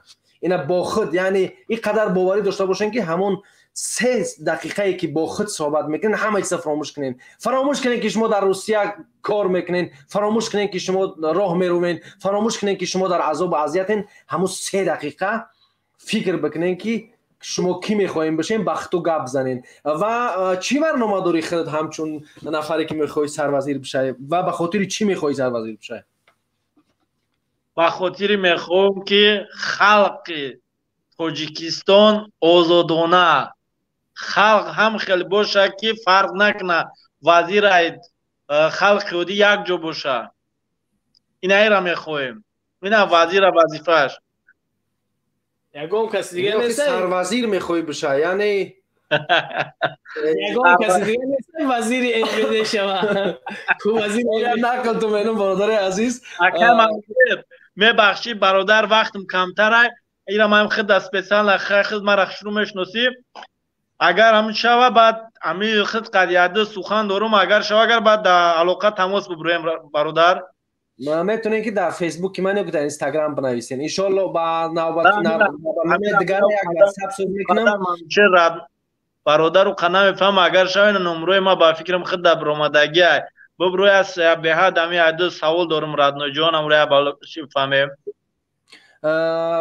شما میتونید که در اینستاگرام یا فیسبوک بنویسین یا که در همین استودیو وقتی که برنامه تمام میشه میتونید که داخل بشین باز همون در جای نام تو میتونید که همون نام رو تاب بنویسین که ما بگیرمش. خوب برادری که میخواین صحبت بکنین تشکر برادر یونس شما اینجا باشین ان یک راه پیدا میکنیم حتما راه پیدا میکنیم صحبت میکنیم. خوب در اینجا دیگه برادرها هستند در اینجا یعنی برادر فرهاد اینترنت خوب شد یا نه امروز ما کلی روز انتظار شما هستیم شاید که اینترنت شما خوب نباشه و اینجا یک برادر دیگه صبوری دیگه پیدا شده است شما برادر صبور انتظار باشین ان شاء الله که داخل تو میکنیم. همینجا برادر خدایارف داخل شدن همونی که به سرش ظلم کرده میشه فکر میکنیم که اینترنت این برادر خوب نیست برادر فرهاد خدایا رو فکر میکنم که اینترنت شما خوب نباشه خیلی متاسف هستم که اینترنت خوب نیست و اینجا یک برادر دیگه صبوری داخل شده بفرمایین صبوری شاعرین صبورین محبوبین کیهاین بفرمایین اولین درجه السلام علیکم به تمام شما و به تمام برنامه های شما و به شنوندگان شما و علیکم السلام و رحمت الله و برکاته ایتانی هم بینندگان به خودت سلام و بو برادر سلیمان دولت میتونم با شما سلام بگم این هر ساعتی سلام میکنیم و علیکم السلام و رحمت الله صبوری خوب هستی شکرانه الله شکر پروردگار خوشحالم که در جمع شما صبوری بسیار یک شخصیتی مبارز هستن و یک ماه یا 2 ماه شده مادرتون از دنیا گذاشتن بله مادرشون از دنیا گذاشتن خیلی جگرخونم بودن ما براش تسلیه عرض کردیم خداوند رحمت و مغفرت کند و در همین راه برو آمدن اما نتونستن که در جنازه مادر عزیزشون شرکت کنن و در جستجوی حکومت خودکامه رحمان قرار دارن انشالله که من فکر میکنم اون مادری که امروز اگر زنده هم نباشه چون این فرزندی مبارز داشتن ایره خداوند به هر کس نصیب نمیکنه خداوند مادرتون جاش جنت بکنه و خداوند از او راضی باشه. دوستی عزیز خوش آمدین به برنامه ما و موضوع ما را که خوب تماشا کردین میدونین بسم الله کنین موضوع مادر است اگر تماشا کرده باشین درباره مادر بله یک مادر در ناحیه رشت در غرم حکومتدارای رحمانوف طرفدارای حکومتدارای رحمانوف لطکوب کردن اینا مادر مهربانی مرا رفتن وقتی یک بیچاره‌ای که فرزند به سن 18 میرسد صاحب اختیار از خود سرقانون جمهوری تاجیکستان بیان میکند که هر یک فرزندی که از 18 به پا قدم میزند در هر عمل در هر رفتار خودش گناهکار است و طبق قانون اما متاسفانه امروز قانون تاجیکستان تنها بالای کاغذ نوشته می شود و هر نفری که میبراید میگه آقای رحمانوف نمیخوام که شما در سر قدرت باشین و میخوام با بازنشستی برین اما متاسفانه میروند نزدیکان اینا را تهدید هم میکنن دل جنایی هم باز میکنن باشه تا زمانی که حضرت یادم اگر باشد شنکم قصه حضرت ابراهیم است اسماعیل قربانی میکند بعد اسماعیل دوباره بر میگردد ما الان همو اسماعیل ها هستیم فکر میکنیم بله واقعا امو گپ خیلی گفتی همو حضرت یعقوب هم بسیار تاریخ خوب داره حضرت یعقوب که میدونین تا زمانی که ایزورسیف تا زمانی که از او فرزند دیگریش چنون داشت نماش بنیامین از بنیامین وقتی که از بنیامین نگذشت خداوند دیدار حضرت یوسف نصیبش نکرد. به همون خاطر بعضی گذرها در کاره، بعضی گذرها در کاره که به اون هدف اساسی برسیم واقعا برای مردم سخت است، برای همه نفرانی که مادر از دست میتن و مثلا من دومی زیاده از 10 سال میشه که اصلا با خانواده‌مو از من میترسن که با من صحبت کنن، یعنی طرفداری را منم همون گونه هستم برادر عزیز. زیاده از سال 2016 وقتی ایسم کاملا شروع شد. از سال 2018 وقتی در شبکه‌های مجازی وارد شدیم و نظریات خود بیان کردیم، از اون زمان ها دیگر رفتن باشد حوالشان بر خدا هر چیزی هست نیست. خیلی برادر کوهستانی من میشناسی، تا و اندازه معلومات داری. بله. بابا اون شخصیت ها چی ما گفتنی هستن؟ من مثلا بچه ها سوال های بهترین سوال جواب کردن. من خواستم بگم که من میخوام نیروی انتظامی شم. ماشاءالله. یعنی نیروی انتظامی یک نفر یا که تمام نیرو دست باشه؟ نیروی انتظامی یعنی منظور من پلیس. نه یعنی شما میخواین که یک پلیس یعنی رهبر کل پلیس ما باشین یا اینکه میخواین یک پلیس یا پلیس قطاره؟ خب یک پلیس قطاره مثلا در کجا؟ در دهه، در شهر؟ فرق نداره، وابسته از وظیفه است. ما فرمانبرداریم نه فرمانده. نه یعنی او احساساتی که شما میخواین وقتی که شما در یک دولت آباد یعنی آزاد اگر بشه و میخواین پلیس بشین، در اونجا باید که خوب انتخاب کنین که در کجا میخواین پلیس بشین. در اونجایی که شما در کارین برای خدمت و چرا بچنی خلاص آمدین که میخواین پلیس بشین و با چی کارهای خوبی میخواین انجام بدین؟ میخواین همچون پلیس فرمایید. چون که تا این درجه را مردم ما از پلیس ترس و هراس دارن، بعضی هاشون سوء استفاده وظیفه هاشون میبرن و مردم دارن تهدید هم میکنن، بیگناه هم میرون اذیتشون میکنن. خسته شدن. این شغل از یک شغل های بد و اسم برده میشود متاسفانه در جامعه تاجیکستان. اما من نمیخوام که اسم پلیس نباید در تاجیکستان باشد، نباید اسم میلیسا باشد، باید نیروی انتظامی. این انتخابی من است، یعنی فکری من است. چقدر حرفی خرچنگ است، چقدر حرفی است که مثلا آدم خوش میاد نیروی انتظامی. یعنی ما هیچ ضدیتی با اون نداریم. من هم همیشه میگم که زبان ما اکثریت مثلا بعضی نفرها میگن که ما بسیار چیزا رو نمیتونیم با زبان خود بگوییم. باور کنین 98% تمام اشیا و تمام چیزهایی که در زندگی در کارن با همون زبان تاجیکی، با همون زبان زیبای خود ما میتونیم که اونا رو نامگذاری بکنیم. بله درست است، شما درست میفرمایید. یعنی من راضی هستم با شما که میخواین که یعنی نامگذاری کنیم به نیروی انتظامی. و باز چی پلانا دارین در دست؟ که جای گفتنش نیست، تنها گفتنی هستم از دیدارتان خوشحالی میکنم. از این برنامه‌هایی که دارین واقعا زحمت میکشین، واقعا سهم میگذارین. اگر کامرا این طرف بگردون موزی ببینید چقدر زحمت کشیدیم برای هم ساختن همین استودیو. از آلمان به لیتوا اومدم به خاطر تماشابینان، به خاطر دیدار برادر. واقعا زحمت هست، اما باز هم برادران رو میبینی که میگویم برادر عزیز ما میخواهیم چیز بیاموزیم، ما میخواهیم که با فکر بیاییم. ما باز توصیه میکنم به برادرای عزیزی که میخوان کتاب بخونن، شما میتونید که در اخیر نوار من بدروین. در همونجا ما برای شما یک سیلکه همون نوار رو میگذارم. یک کتاب است، کتابی صوتی است، شما میتونید گوشش کنین. انشالله که شما در همون کامنتری آخر نوار من بنویسن میخواهم همون کتاب را گوش کنم.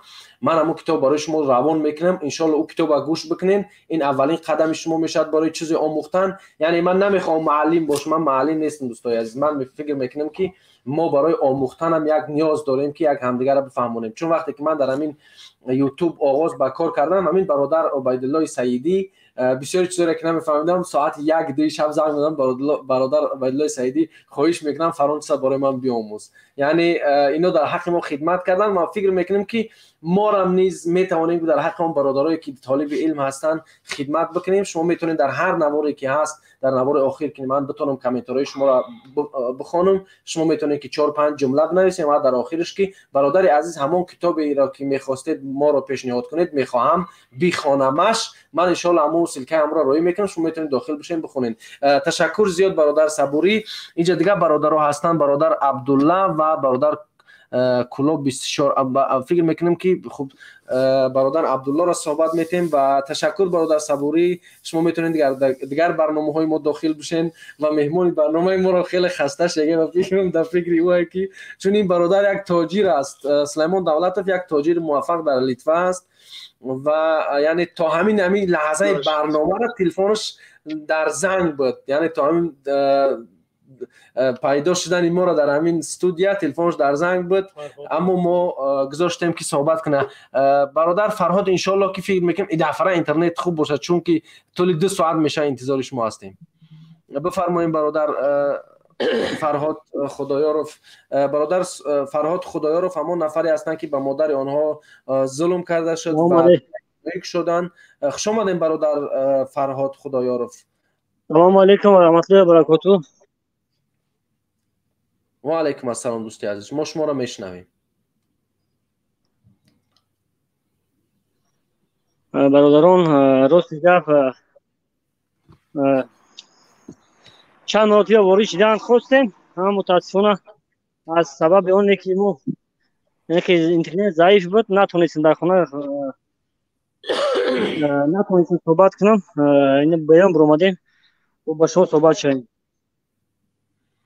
برادر عزیز، امروز که شما یعنی در خارجه هستین و میبینین که بالای مادر شما ظلم کرده میشود و شما برای مردم چی گفتنین؟ برای جامعه چی گفتنین؟ چی دردی در دل دارین که میخواین جامعه نیز از اون باخبر باشد؟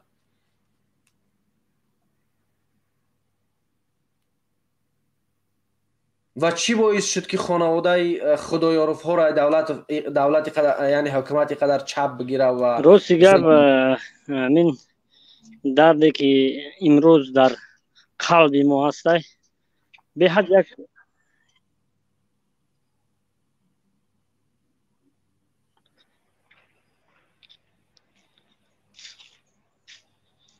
فرمایید دوستی عزیز، فرمایید. راستی گپ شاید که کسی در فیسبوک هست اکثرا ما رو من هستم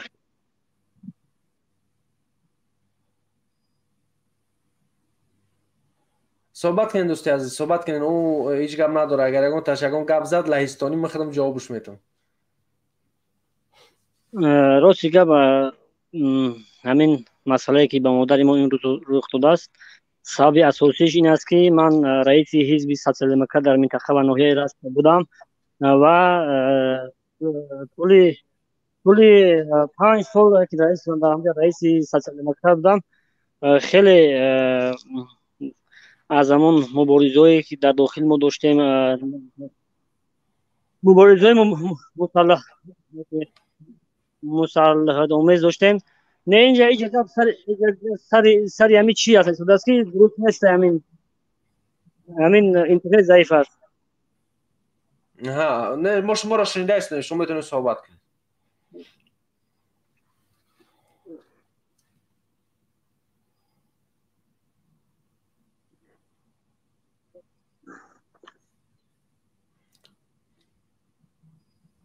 و یک شخص فعال بودم در این جامعه، در یک شخص فعال بودم و امروز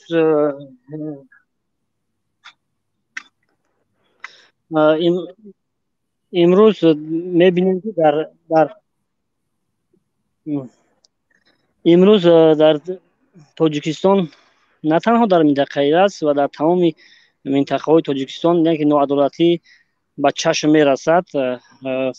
سبب در آن است که بالای خانواده ما به اون خاطر ظلم است که خیلی همین صدا نادرست میاد. خیلی من گم میزنم و بعدتر میاد صدا. نه صدا شما خوب است، گپ زنید، همین خواهی خوبه گپ زنید. راستی گپ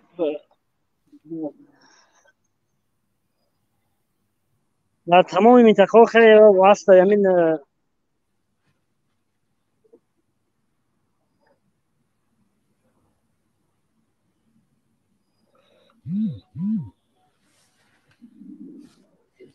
ما در اون منطقه راست بسیار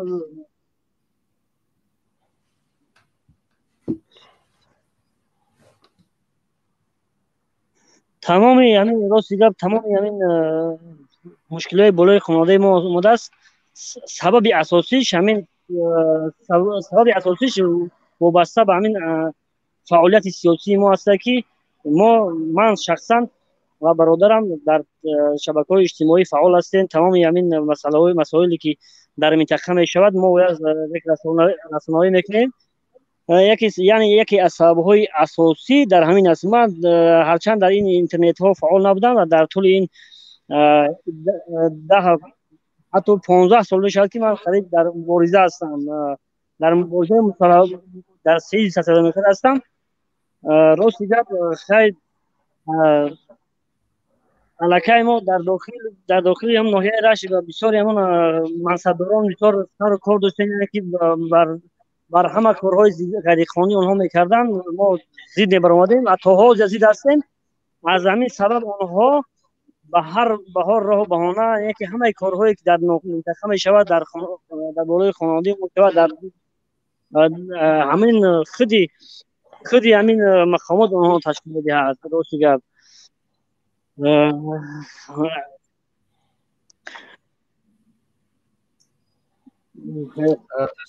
تشکر جناب دوستی عزیز. اگر که صدای من خوب بیاید، چی باعث شد که یعنی تنها شما خانواده امروز مبارزه برای نه همه مردم، یعنی در سیاست هم شما، در اینترنت هم شما، این به چی خاطر چنین است؟ آیا شما یعنی یک مسئولیت احساس میکنید یا شوق دارید در سیاست باشید؟ راست گپ شخصا ما همین وقتی که میبینیم ناعدالتی در کشور، من همچون یک شخصی حقوقدان قانوندان هستم و میخواهم که پاسخی فرمایید، گوش داریم.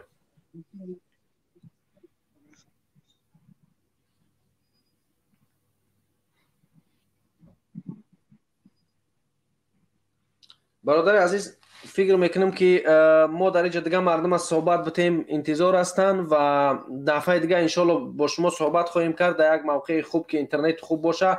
پیش از این که صحبت کنیم کوشش میکنیم که برادرها کمک کنن شما را که اینترنت درست باشه و یک صحبت اختصاصی داشته باشیم، یا اینکه من اگر که بلایستان اومدم یک اینترویو از شما بگیرم با همدیگر صحبت داشته باشیم. فکر میکنم این من راست گپ در این همین صحبتی که با شما دارم حاضر نمیتونم همه سخنها بگم، برای که این برای ما یک موضوع خاص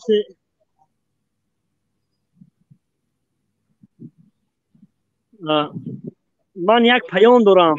اگر اجازه باشه یک پیام اخیران دارم، بعد به همین خارج میشوم. بفرمایید.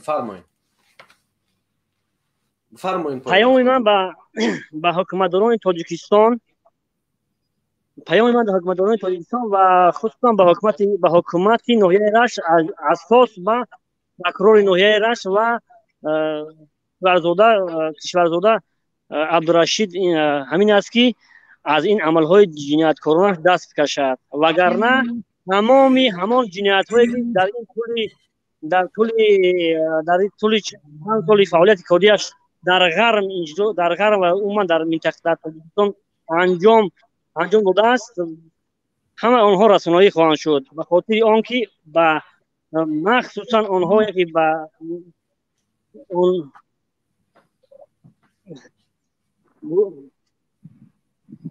همون عملهای جنایتکارانه است.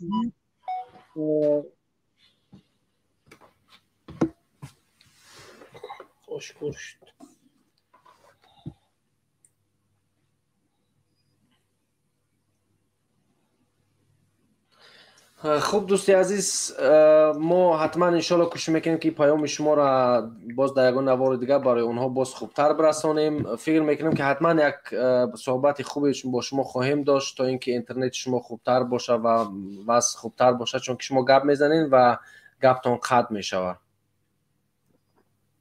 باشد. خوب تشکر زیاد و ما انشالله من نتوانستم که همه گپی خود را بگویم و من میخوام که شما که هر وقتی که آمده شما اشکارم و توانین گپ زنیم. حتما از شما یک اینترویو میتونیم بگیریم. یک اینترویو که میتونیم از اینترویو اختصاصی از شما بگیریم انشالله. حتما یعنی کوشش میکنم.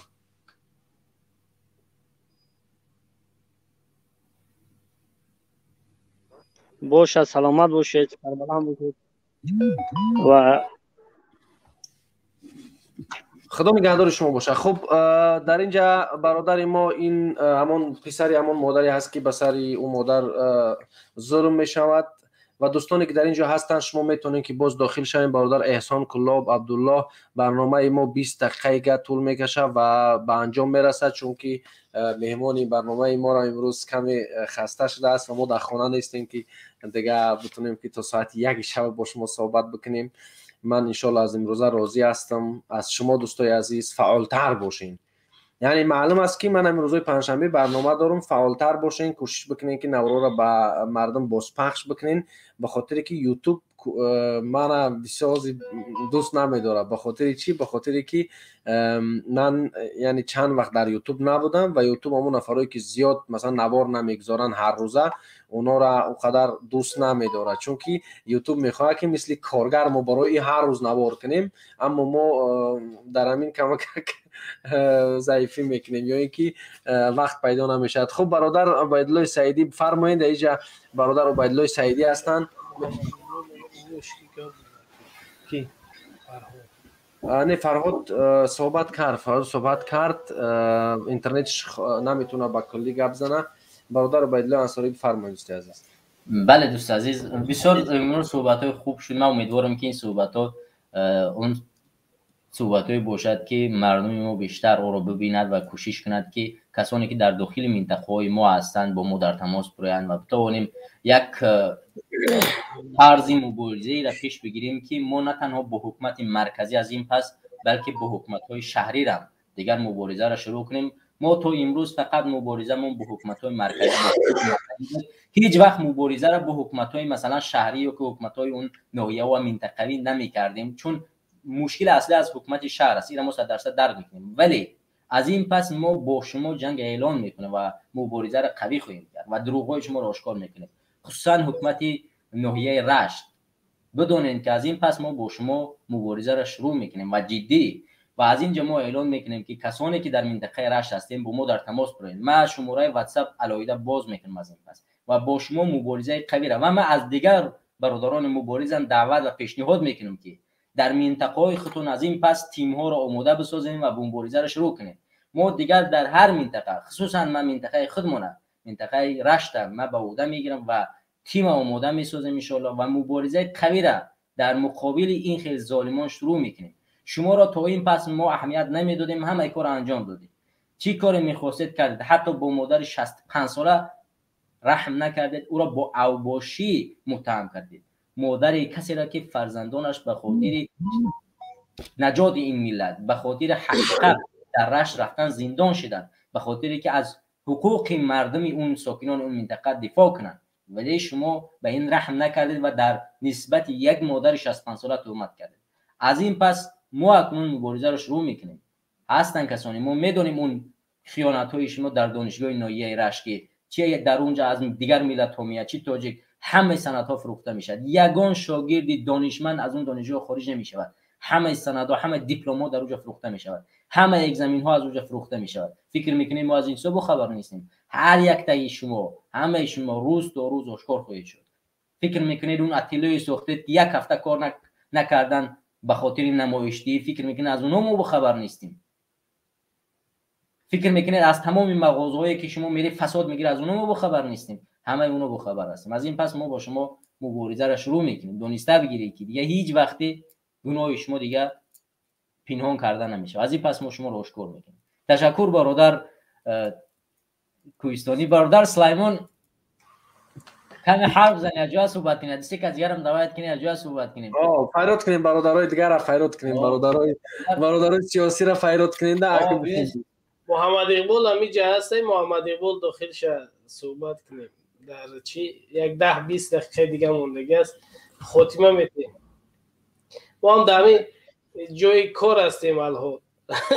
یعنی ما در آفیس سلیمان می برنامه در آفیس سلیمان همیجا هم خانه نرفتیم. یعنی از صبح که برآمدگیم حالی هم در هم ما هم ترسیدیم راستی که یگون ستوری نمیگیره نه که خدا نشکر با هم کمک‌های خود برادر عبیدالله ما تونستیم که این برنامه رو پیشنهاد بکنیم. واقعا میگم که یوتیوب کمک ما را همت ناجور مگرفتگی ناراحت مکرده است، اما فکر میکنم که این مشکلات هم ان شاء الله رفع میشوند. میگم در همین تاجیکستان ما این جوانای نالایق هم هستن که به سن مادر دست میبردارن. نالایق ده باور کنی در هیچ دولت مسلمان هستن اما مادری 65 ساله را مادری 65 ساله را لطکوب میکنن. این خیلی در من نو 35 ساله شدم یکم بار دیدم که جوان ها مادر بزنن. مادری 35 ساله را در یگام دهه دیگه میشید ممکن او خیلی اگه در این دوری ما نه ممکن یگام 20 سال پیش ممکن او جوان پاره میکردن 20 سال پیش که به سن مادر دست میبرداشتن.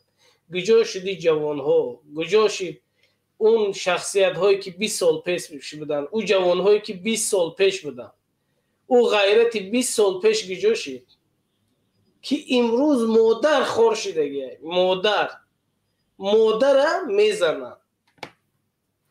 وای به حال ما، وای به حال ما. یا دور ما یک دور شده است که دور ترسانچه مثل ما 20 سال پیش جوانا بودن، مثل ما جوانا بودن که یک کار میکرد یک گناه میکردی یا از همون قشلاقی از همون دهه بدرغت میکردن. فهمیدی؟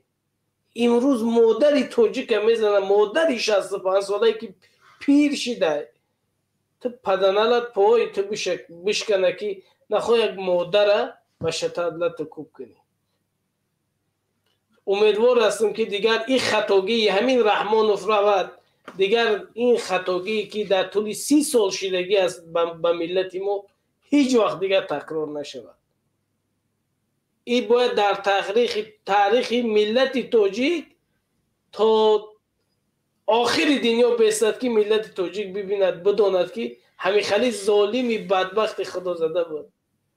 همین خیلی از دست این خسر بچه های این رحمانوف چندین آدم ها تجاوز شدگی است. دورهای حاجی عمر خدا رحمتش کنه یک زن برآمده بود گریه میکرد، در یوتیوب هم برآمدگی است همون زن به زبان روسی چیش میکنن. محب الله یا بدبختی کرلکی به آدابی بدبخت دختری امرا بردگی تجاوز کردگی است. هست در همین یوتیوب هم از همین لحاظ باید ما یک غیرت داشته باشیم. ما جوان هستیم، جوان مرد هستیم. ما امروز نکردیم فقط فرزندای ما از ما را بدتر میشه. ما دیدیم، ما میشینیدیم که یک آدم در یک قشلاق اگر یک بد اخلاقی میکرد والله کوچو برش میگفتن بدرغش میکردن. بله. در همه یعنی قشلاق ها بودن در خیلی آدمای با غیرت و با ناموس. امروز یک آدم غیرت نمیکنه. اکنون نگاه کن دوشنبه بسیار نگاه کن برادر سلیمان نگاه کن. اینجا مشکل این است که امروز مردم ما را ترس فرا گرفته است. چون در هر یک دهات امروز تقریبا دهات به دو تقسیم شدگی است. یک تعداد اون کسایی هستند که حکومت به دادن یک چیز یا که از یک ضعیفیش یک گناهشون بخشیده است گفته تو عمر برباد تو برای من خدمت میکنی، میره در خونه آدمو میگرده بزی میکنه، میره ای خونه یک چیز میگیره برای ده حکومت میده، خونه یک چیز میگیره برای ده حکومت میده. این خیلی شیطان ها امروز در تمام دهات ها و جماعت ها و شهر و در همه جا وجود داره. مردم تا اون درجه ترسونده که حتی در یک جا جمعیتی میترسن یک نقطه حرف بزنن. وقتی که اولین بار که ما در این برنامه برآمد کردیم در همون درای جایی که ما زندگی میکنیم در اون جای دهاتا نوارها را با وقتی که میموندن مردم میترسن نوارهای ما رو تماشا کنن. ایش از ایش میترسه فلانی دستگیر کرده، فلانی ایتا کردن، فلانی اوتا کردن، ولی میترسن میدونن که ما بیگناهیم به خاطر حرف زدن ما رو در جای دستگیر کردن. ترس تو این درجه اومده است که متاسفانه جوانو هر قدر گردن داره ولی میترسه حرف زدن نمیتونه. امروز کجا شد اون ناموس؟ ای بچه زندان بچه اگر زندان جای بد می بود یا جای گناهکاران پیغمبر یوسف در زندان بود بهترین ها رفتن زندان شدن مشکل نداره بچه زندان هم برای عمر میگذردم زندان ده ها فرزند یعنی کشور در زندان است تا زمان زندان ها پر نشوه انقلاب نمیشه باید جانگذاری کرد مردم میترسه فکر میکنن نه همین روز ما اومدم خلاص باید گپ زد مردم مترسه ای بچه همون این همین سال 2011 مردم این قدر ترسوی بد نبودن بله های سال به سال که مردم اصلا پوفش که میگریزه فیلم کردن تلبیدن رقصیدن یا اینکه بسر یگون آدم که مثلا یا بوده بگیره یک گپ بزنه یکی میبینی اینترویوش در این باز یک از این یوتیوب بدرو جواب تیک زور شو با یک ملت دیگر هم خمیرسه که ای بچه دشمن اساسی در کشور خودمون است امروز ده ها تا ورزشکار اومده به نام بزید یک نفری که بزید توجیکو یک نوار کردگی است که توجیکو فلان چیزا گه میخرن چیکار میکنن اومدن ویدیو کردن ویدیوهای تو چی فایده داره ملت باید از این کار نجات داد نه اون ویدیو کار ویدیو در ملت نجات نمیتید برای بیداری ملت توجیک کار کردن در کار که ملت توجیک بیدار باشه دشمنش بشناسه با اونه که فلانی ما را خیلی گو ما باید بخیزیم اون ملت دیگر میخیزی زور به یک ملتی که 150 میلیون است میرسه نمیرسه باید ملت هویت شخصیت بیدار کرد ناموسش بیدار کرد که به این چیزا راه نتیه سری راه این چیزا را بگیره دشمناش از بین ببره در روسیه 2 میلیون مهاجر نشیم که هر کس در روی ما توف کنه بلکه به قدر ویزا قطعی بیایم مردانه بار با ویزا قطعی دعوتنامه قطعی کار کنیم بعد بگردیم بریم اگر نیاز داره وقتی که یک انسان تو یک رئیس یک شرکتی یک کس با کار میگیره او اصلا قرضدار نیست اون میاد بعد کار میکنه حقی موزش میگیره تو پیش او گردنی کجی مپ اگر شرکت داشته باشیم پیش برادر منوشر گوشتانی باید گردنی کجی کنم که برادر التماس بدم شرکت ما کار که تو او مردا کار میکنه ما از پلی کاری او موز میگیرم یعنی فایده میگیرم اون نباشه کاری ما خیلی پیش میره با این خاطر کارگر استاتوسی پس نداره ایتم باید درک کنیم کارگر نباشه کار خیلی پیش میره مثلا 10 تا شرکت باز که کارگر نباشه کار پیش میره مگر کارگر چیزی مهم است به این خاطر باید ما به مردم اون درجه برسونیم که برای کارگری باید نو بیا ما زوره کنن که ای توجیکو بیا التماس اینجا بیا کار کنی ولی ما دیپلمات‌های قوی نداریم شرایط خوب باشه بله همین ترکو بسیار یک چیزی خوب دارنده که انصاری در گیجایی میروند یکم اوچیرت شرایط شو مهیا میکنند شرایط جای خوب خورد و خوراک شد و از رستوران ها برایشان خورد و خوراک میارن بسیار عزت و آبرو دارن امروز وقتی که من میبینم مردم تاجیک چه عذاب ها داره چه مشقت ها داره ما در همینجا در مسجد چی میکنم همینجا یک مسجد یعنی سنترال یعنی لیتوا زیر دست ما است بسیاری آدم ها میآیند تاجیکا برای کار کردن برای چی کردن وقتش ما را میدیدن میگریختن لیکن حاضر الحمدلله میگم که همش ما در اطراف ما جمع شدگیند پیش ما میآیند هر چیز شود دیگر مراجعت میکنن با ما ببین امروز یک تاجیک مرد از کرونا ویروس با پیش ما مراجعت کردن ما بردیم زیر خاکش کردیم ما گورش کردیم ما همش چی کردیم الحمدلله امروز مردم تاجیک دیگر نمیترسه از رحمانوف مردمی که در مهاجرت هستن در همین شهرهای اروپایی هستن فهمیدی وقتش 1-2 سال پیش ما را میگریختن از همین لحاظ باید مردم تبلیغات کردن در کار ماز ششوشتن در کار فهمیدی این مردم 25 سال ده آورده است در یک مردم ترسو قرار دادگی است رحمانوف یک مردم ترسو قرار دادگی است بیاید ما هر روز باید یک آدم چی داشته باشه یک تبلیغ داشته باشه هر یک نمیدونم حسین اشرف است محمد اقبال است یا محمد شوکت است کدام هر روز باید تبلیغ کنین مردم ماست باید شستشو کنین اینا همه ترسو شدگی هستن اینها همه فقط کنسرت گوش میکنن، تعریفات رحمانوف، جناب عالی، پیشوای ملت، دیگر. آخه برادرای عزیز وقت میشوه رحمانوف دیگر صورتاش در مثل کریموف در موسیقی میبینی شما. هم پیشوای ملتی که اینقدر تعریف میکرده، اینقدر توصیل میکرده، همون کریموف وقتی که ما 2 سال پس صورتاش در موسیقی فریدگی است، پتریتاش در موسیقی، با هیچ کس دیگه در کار نیست، با یگان کس دیگه در کار نیست. بیاید امروز ملت بسازیم، امروز مردم بسازیم، امروز مادر ملت نزنن، مادر ملت لط کوب نکنن. ملت ما زیر عذاب قرار داره، ما باشیم پیشوای ملت، اساسگزار صلح و وحدت. باور کنی یک دفتر اگر بگیری تا آخرش نام یک رحمانوفی که هیچ کنیست و یک کثیف است، هیچ کنیست، یک پلید است. همون شاعر میگه اصل تو قطره منی، لایق تو نیست منی، از رهی باول شده ای رحمانوف، کبری منی ها چی کنی؟ تو همان جیفه ای که حسن جمال تو از اوست. آخه از یک رای منی شدگی است، چی تو منی میکنی، چی میکنی؟ مردم عذاب و مشقت میتی، هیچ کنیستی تو.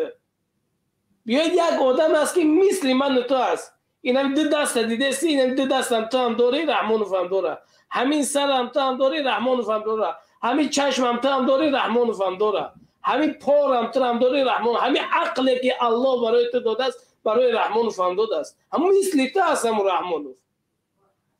و برای حکومتدارا میگم، ای حکومتدارا، ای جوانای عزیز، ای برادرای عزیز، در امنیت کار میکنید، در MVD کار میکنید، در مین ابران کار میکنید، شما برای مردم تاجیک عزیز هستید و مردم تاجیک باید برای شما عزیز باشد و شما خدمت مردم کنید، شما به مردم خدمت کنید، شما باید خادم مردم باشید، شما از نام مردم معاش میگیرید، نه از نام رحمانوف، از نام مردم معاش میگیرید. پروکراتور باید آدمی که مادر زدگی است در پروکراتور غرم کار میکنی، سلیدواتلی، دزنواتلی، کدامی باشی نباشی، شما از نام مردم تاجیک معاش میگیره. باید آدمی که مادر تاجیک زده است بیاید شما او را زیر زندان کنید. آدمی که فرزندی این مادر به قتل رسانده است، دله ای را محکم نکنید، دله ای را کشاده کنید، این را بدبخت برده محکم کنید. این بدبخت خونی فرزند این مادر ریزانده است، فرزندی که 23 سال عمر داشت، 23 سال عمر داشت. از همین لحاظ امروز آخی ما میبینیم که مردم تاجیک خاموشی را اختیار میکنه. هر کاری بخوای حکومت اکنه، همه حکومتداران این بیچاره ها هم فشار از بالای همون 40-50 نفر بدبخته که در سر قدرت ایستادگی است در همون مقامای بالا همونا فشار میتین. وقتی که شما سرکشی کنید دیگر اینا گوش نکنید، انشالله قامت اینا میشکنه. یک کاری کردن در کار که ملت نجات دادن در کار. ما همه ملت گویا در یک کشتیم، یک کشتی شکاف شوه همه غرق میشوه. این ما غرق شدیم، ملت رفته است، از بین نابود شده است، زمین ها را فروخته است. خب عزت و آبروی زنها و خواهرای ما از بین رفته است. دختر تاجیک با سیر گلی لاله است که جا می روه، بعدی 6 ماه پس استخواناش از روی غار میابد. این چی بدبختی، چی روسیایی است؟ این چی گپ است؟ تجاوزش میکنن، میبرن در روی غار میکشنش، بعد 6 ماه پس میابندش. یه بدبختی آمدگی است به سر ملت ما. آخه امروز که ملت تاجیک امروز به سر او مادر دخترش تجاوز کردن، بعد 6 ماه پس یافته شد استخواناش، ممکن 5 سال پس دختری ترای میکنه کنن به سر دیگری ملت بیای همین کار. از همین لحاظ باید ما هیچ وقت خاموش نباشیم، ما باید حرکت کنیم که ملت نجات بدیم از این بدبختی و روسیایی. انمی از برادر عبیدالله. بله، مشکل اصلی دایی است که اینو برادر سلیمان، بله، وقتی که ما اگر نظر کنیم مثلا به همین چیزهایی که مثلا انتخابات، همین انتخابات به خاطر چی من به میان آمد؟ به خاطر چی؟ به خاطر اونه که انسان ها بدونن که میتوانن به قدرت بیان برسن، میتوانن وظیفه بگیرن، میتوانن به مردمشون خدمت کنن. وقتی که انتخاب از مردم گرفتی، این به معنی چی است؟ به مردم یگانه نشان میده که یا اینکه از روی جنگ میگیریش یا اینکه یک حیات غلام میمونی. یعنی اگر بعضی مردم میگن که شما جنگ میخواین، نه، این رحمانوف است که جنگ میخواد. اگر رحمانوف بروا هیچ که جنگ نمیخواد، یعنی جنگ رحمانوف خودش به مردم میگه که ای مردم دیگه شما روح به جز اینه که نه یه مرا نزنه نه چی نکنه من نمیرم. همون شعارش که بخون اومدن بخون میرم همه فراموش کرده. همه انسان به مردم دیگه انتخاب نگذاشته. جنگ هیچ وقت مردم نمیخواد. جنگ حکیمی نمیخواد که میاد حکومت میگیره کرسی بداندونش میبنده بیرون میگذن بیرون نمیره. یعنی انتخاب دیگری نمیگذاره. مردم مجبورن یا برای نظامی بروین یا برای انقلاب مردمی بروین یا که به حکومت یگان نفر دیگه ش بخره که اون رحمان و فبره از بین بکش بروی طرف که برای ما یا حکومت بگی در دست مردم بسپار. یعنی مردم این مجبور کرده از دست مردم که باید جنگ کنه، مجبور داره مردم باید بخیزه دیگه، چون انتخاب به مردم نگذاشته. در توجیهان امروز انتخابی وجود نداره. یک اولاد عاقبتش جنگ. بله دیگر یک راه اینا مثلا هوز یک راه بگیم برادر سلیمان که مردم توجیه میتونه به سر قدرت بیا برسه، یکی حکومت به دست خودش یک راه بگو بیا خدمت کنه. مثلا یک نفر میخواد رئیس جمهور شود، باید چیکار کنه؟ یگان انتخابا در تاجیکستان کلان همش فند فریب است. همین انتخاب 2020 بود والله الان آخه 97% گرفتگی، 97%. یک دروغ، یک مسخره خچه کردگی امیر رحمانوف. و درباره که یک ایده ناخلف ها میبروین جنگ میشود چی میشود، یک ناخلف ها یک ایده بدبخت هایی که مردم هم میترسونه. جنگ نیست. سال 91 در یک خونه یک تلفن بود، یک تلفن زنگ میزدگی در یک قشلاق. حاضی الحمدلله نگاه که در اروپا ششتگیم، ما در لیتوا اوبای در خد چی است لندن در ششتگی صحبت داره. دیگه برادر تاجیک در روسیه است، دیگرش در تاجیکستان است. این همش اینجا پیشروی است، عصر 21 است. دیگر کامراها تا گیران پرمای فیلم میکنی رفتن بگیری. دیگر قطع سیومک است، کامرا است. جنایت هایی که میشوه همه رو سیومک میکنی و جوابگری داره. یگام حکومتدار هیچ وقت بسونی ملت چی نمیبرداره، автомат نمیگیره مردم بکشه. همون 4 تا اوباشی که طرفداری که رحمان برای رحمان و جان شمیتی همونا است که اونها هم بداند رحمان و فیض بین میرود ابد و اباد شما در ترمه میپوسه میری. وقتی که شما سینی مردم تاجیک یک автомат میداره یا یک تیر سینی هوا میزنه ابد و اباد در ترمه پوسیده میری. این از برادرای عزیز باید شما رحمان و فدیفا نکنی. رحمان تمام رحمان رو بگیرید. یک آب که در یک بوتلکه 30 سال بسته همون را بکشا بگیرفتگی است. رحمان سرتاپا همه تنش بگیرفتگی است. سرتاپا حکومتش بگیرفتگی است. تمام از بین باید حکومت بروه. یک جوانی با اندیشه، با غیرت، ملت دوست دولت پیش میبردگی را باید سر قدرت بیاریم. امروز ما جوانها وطن پیش میبریم. آینده وطن ما هستیم. تمام این پیر 70 ساله تمام 70 درفتی. ای 40 سالگی سر قدرت هستی 70 درفتی. بیاید امروز مردم تاجیک یک اختیاری خودمون نکنیم. یک روز شود باید ما بخیزیم دفاع کنیم از حق و حقوق مادرها، زن، فرزند، حقوق شهروندی خودمون، حقوق کانستیتوسیونی که ما بخیزیم طلب کنیم. بس است تا یک سال بس، یک بار بس، 2 بار بس، 3 بار بس، 7 بار شد که پرزیدنت شدی در تاجیکستان. آچید این ملت تاجیک فرزند اوگایی همین تاجیکستان است دیگر. همین یک فرزند اساسی تاجیکستانی تمام. تو فقط میتونی در سر قدرت بستی. ما میتونیم، دیگر کسا هم میتونن سر قدرت بسته رهبری کنن. باید در همین دولت‌های اروپایی 4 سال 2 بار 4 سالی پرزیدنت میشه و هر یک پرزیدنت میره و از عقب کارش به سری بلند ما میبینیم مگزین میره و با یگام کس از عقبش نمیگرده، نه اخره نداره، نه یگام محافظتچی داره. بیاین مردم تاجیک ما زنده شویم، بیا مردم تاجیک ما خلاص کنیم، خودمون خلاص کنیم. هر یک تای ما غلام هستیم، رنگ مثل غلام، گپ زدن نمیتونی. در همین رمضان یک ملا را دید، یک آدم برآمد گپ زد در ترابه بود. میگه تو چی گفت استی؟ پرابلمت میفوره.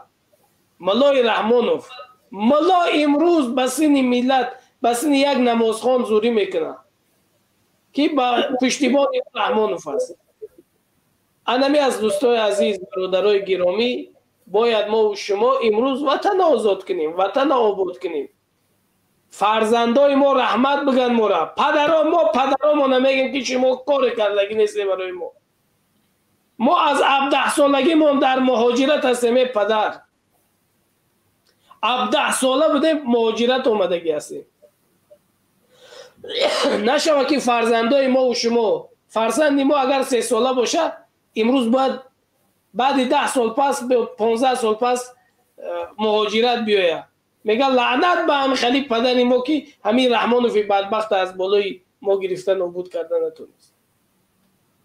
امروز رستم است، انوشیروان و دیگه در شب خوابش رحمان ببینه که رستم و انوشیروانش در سر قدرت رانی میکنه، حکمرانی میکنه. در شب خواب بود. ایره یقینا دون کم دیگر موندگی است. انشالله ما ملت خلاص خواهیم کرد.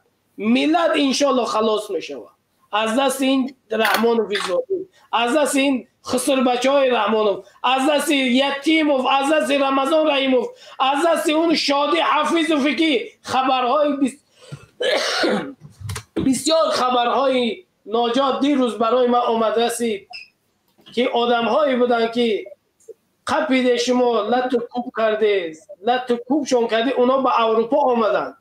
دیروز به من تلفن 2 ساعت صحبت کردیم که چی قوایار شما عذاب دادگی هستی، چی قوه خطا پسیخالق میگوی من پسیخالقم شادی حفیظو. یقینا دان فرزندی تو عذاب خواهد کشید. اینا یقینا بدون شدی، یقینا بدون تو اینا بدون. من به شاروخ هم مراجعت میکنم. شاروخ تو یقینا بدون که باز چندین خبرهای دیگه هم در گوش ما رسید. مردم تو میفیراد میکنی، بازپرسی میکنی. وقتی دیگر کسایی هست که به ما گپ میزند که ای شاروخ اصلاح میخواهد، رستم اصلاح میخواهد، این گپا دروغ بوده است. هست آدمی که به ما میاره والله میرسانه که چگونه تو آدم ها را برای پرسش میاری. میای میپرسی که با محمد اقبال کار میکنید، با سلیمان دولتوف کار میکنید، با دیگر کسا کار میکنید. انشاءالله روز میشود شما خواهید جواب گفت. روز میشود سودیه های میآیند سری قدرت که شما را حکم میکنند باید شما در زندان بسید. حداقل 1 سال از 2 سال از 3 سال از در زندان بشه. به حق زندانیای سیاسی که در زندان شیشته است به قدری و یا برسید که چگونه از زندان، مشقت زندان. انا ای از دوستای عزیز باید ما و شما خلاص کنیم ملت. باید ما و شما حرکت کنیم، از ملت من دفاع کنیم، از سرزمین من دفاع کنیم، از کشورمون. باید این کشور کشوری ما و شما است، این وطن وطنی ما و شما است. این رحمانوف نخواست از کدام قوری پیدا شد آمد مردم تاجیک بالاش چارمغز میش، در بالای سرش چارمغز میشکنه. خداوند یار و مددگارتان باشد. در همینجا برنامه ما هم به پایان میرساند. اکنون استاد کوهستانی برنامه را به پایان میرساند. خداوند نگهبانتان باشد و انشالله در دیگر برآمدهای هفته‌های دیگر بازم ما صحبت خواهیم کرد و همیشه مبارزه انشالله. از این هفته من چند قشید که در مبارزه نبودم و انشالله مبارزه را جدی میگیرم و تا رحمانوف از بین روه ما از مبارزه دست نمیکشیم. ما همه وقت با مردمی مبارز هستیم، مردمی مبارز دوست می‌داریم، مردم مبارزی که امروز جام به کف گرفته است و به مقابل ظالم می جنگد، خب در مقابل ظالم مبارزه میبرد. این جنگ گفتم مبارزه است، صحبت کردن است، اینم جنگ است، مبارزه است. ما با مقابل ظالم خواهیم تا آخر صحبت کرد و قامت دیکتات را شکست و یک حکومت مردم سالاری، یک حکومتی که به مردم خدمت کند، یک حکومتی که ملت دوست بدارد، ملت به قله‌های بدن برساند. سلامت باشید دوستای عزیز. استاد ماشاءالله خسته شدی برادر. واقعا دوستای عزیز من همینجا بودم، یعنی همینجا بودم، یک کمی هم کامنت‌های برادرها را خوندم و باز یک چای دیگه برای خود یعنی تشکیل کردم در اینجا.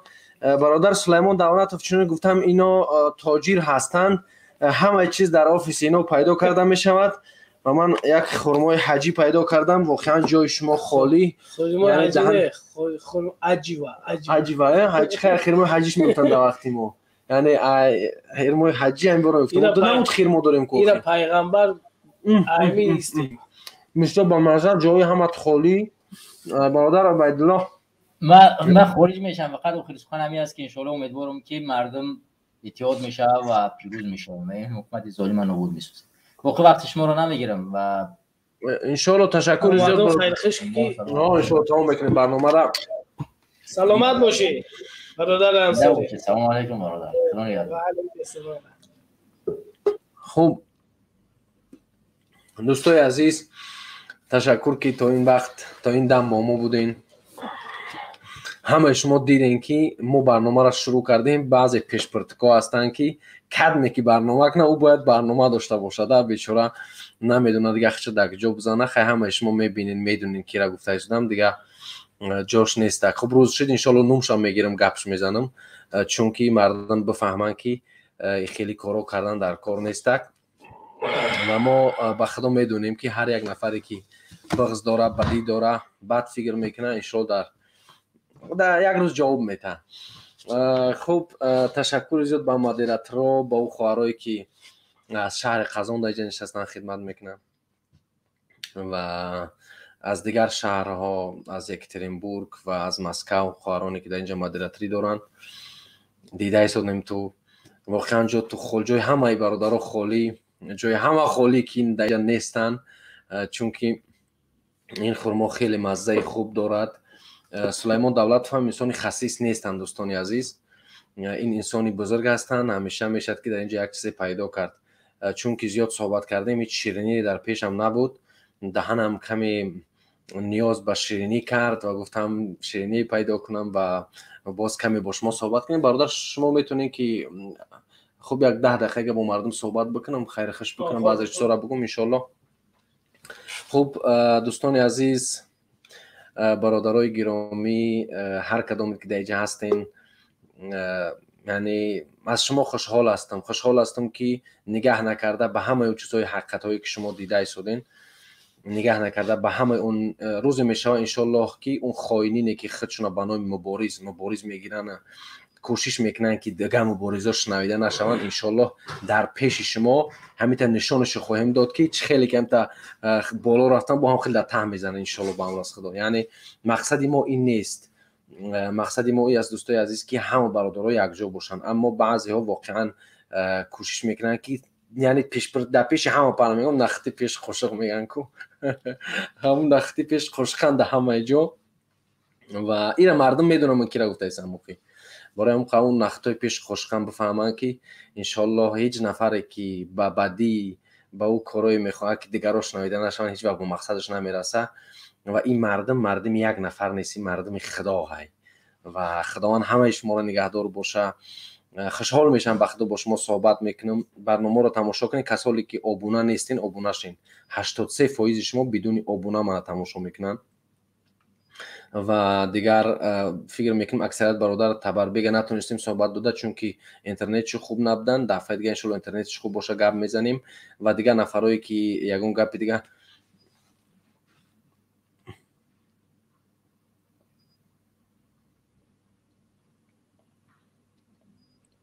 و خوب همه شما در اینجا فهمیده هستین مبارزه کردم که عقل داره. این فقط یک صحبت بود که با فکر نکنه که این برادر میخواد اختلاف با اندازه و چی و نه.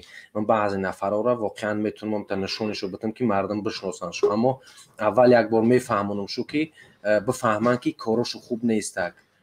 بسیاری ها از برادرها کوشش میکنن که اینجا یک برادر ورمادگیه، انشالله ما یک 5 دقیقه دیگه صحبت میکنیم بعد حرکت میکنیم میریم. یعنی وقت هست نه؟ خوب میتونید داخل شید. اینجا یک برادر میخوان صحبت بکنن. باز من هم بر مردم گفتم که مقصد ما اختلاف انداختن نیست، اما همون نقطه‌ای که پیش خوش هستن واقعا در پیش هم اینجا گفتن شد در کار. یعنی من فکر میکنم که بله آزاد است، همه چیز آزاد است، فکر میکنم یعنی همه کس آزاد است، اما چرا اینقدر بدبینی در برابر دیگر نفرها؟ یعنی میدونی وقتی میدونی که این برادر مبارز تو زیاده ایدست 3 سالشی در یوتیوب نیست، امروز اومده از برنامه که از در برابری که تو او را طرفداری کنی کوشش میکنی که طرفداریش نکنی، کوشش میکنی دل سردش کنی، فکر میکنی که با این کارای دل سرد میشه اون نفر. یعنی من وقتی که هیچ چیزا را میبینم من فکر میکنم واقعا بعضی نفرها میخوان مبارز باشن، واقعا میخوان برای مردم خدمت کنن. امروز وقتی که چنین کاراشو بچه‌شو میبینی، یک روز نه، 2 روز نه، 3 روز نه، 4 روز نه، باید بگویشو دیگه آخر نه. یعنی این چیزا رو خداوند میگه این کدام صبر میکنه انشالله پیروز میشه. نه صبرش خوب میشه. نه یگون گپ چی ندارم بخدا من بگم با این معنی که من ناراحت میشم از اینکه چرا ما این نفر باید این قدر حماقت داشته باشد، چرا نفر باید این قدر بدبین باشه به همه مردم که همین خدا نکرد که یک مخالف اومد برنامه کرد همه داخل میشه یک صحبت بیان نوم سرش میکنه، یک برادر داخل شد صحبت کرد مثلا دفعه برادر محمد اقبال اونم کوشش میکنه که برنامه اساس کنه. خوب نیست. خوب ان شاء الله دفعه دیگه نومش میگیرم، دفعه نمیخوام که نومش برا بگیرم، من یکی دفعه دیگه همین تا نومش میگیرم. من خیلی بازیگر نیستم. کوهستانی به معنای که صداقت. بله ما 93% تاجیکستان کوهستان است و ما بغیر از صداقت همین چیزی ما دارم صداقت از دوستای عزیز. ما با شما همین صداقت میخوام پیشنهاد بکنم و همون نفرانی که میخوام بازیگر باشن در مابین مخالفین، اون نفرایی که همه شما میدونن که در برابر که این برنامه مثلا برنامه سوگن به قلعه من سر شد، برنامه یعنی ما در اینجا کوشش میکنیم که مردم به علم دعوت کنیم، به فهمیش دعوت کنیم. در برابر همین برنامه میبینه که همین برادر مبارزش 4م برنامه‌اش کرده است، کوشش میکنه که همون 4 مبارزی که نمیتونن در مابین بیان که این برادر رو تماشا کنیم، این را گوش کنیم، کوشش میکنن که یعنی به خدا قسم به خاطر تماشابین نمیگم، به والله به خاطر تماشابین نمیگم، به خاطر میدهک بدن دلهای اکثریت میگم. اون روزی پنجشنبه گذشته گیرم کوشش کردن که امروز روز برنامه میگم یک برنامه کنن. ما گفتیم که این تصادفی بود. برادرها گفتن که خمار خوردن دهنم گرم شید بسولی. برادرها گفتن که این کار تصادفی بود. ما گفتم که این کار تصادفی نیست، نگاه کنین که هفته دیگه با هم کارا میکنن. هفته دیگه شید با همون آدم با همون کار را کوشش دارن بکنن. من راستی نمیفهمم این مردم چی خوبی ها میبینن ای پیش پرتکشو چی چیزا یعنی مثل همی که مثل همون دیگ است. یعنی یوتیوب مثل همون دیگی آش که بود یه وقتا در تاجیکستان یاد داری در شنبه وقتی که دیگی آش کرده بودن همه درباره دیگی آش هم اونجا بود با کدمن آش چی میکنن. یعنی همین یوتیوب فکر کنن که دیگی آشه که همین بدون که اگر نرسید تمام کنه های مردم میرم تمام دیگه کوشش کنم که هیچ کس نگذارم گپ بزنه.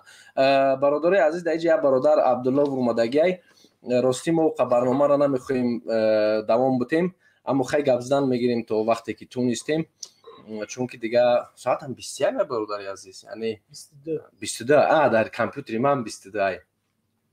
خوب دوستای عزیز محمد فهمیده باشین و 100% ظریف یعنی باور کنین که والله من هیچ وقت اختلاف نمیخوام، اما من یک نفری هستم که از اول همه خیلی بدم نفر همی آدم همی بازینگر را در روش میگم که مردم بفهمنش. به خدا بازینگر را بفهمین که اومدی رحمت بازینگر را ایچ بفهمین که با این بازیات کو یگان کار کنه نمیتونین.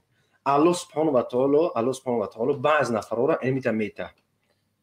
رحمت خداوند رحمت خداوند همون قدر زیاده که اگر تمام دنیا را بگیری جمع کنی 10 بار برابرش کنی هیچ وقت با رحمت خداوند برابر شده نمیتونه.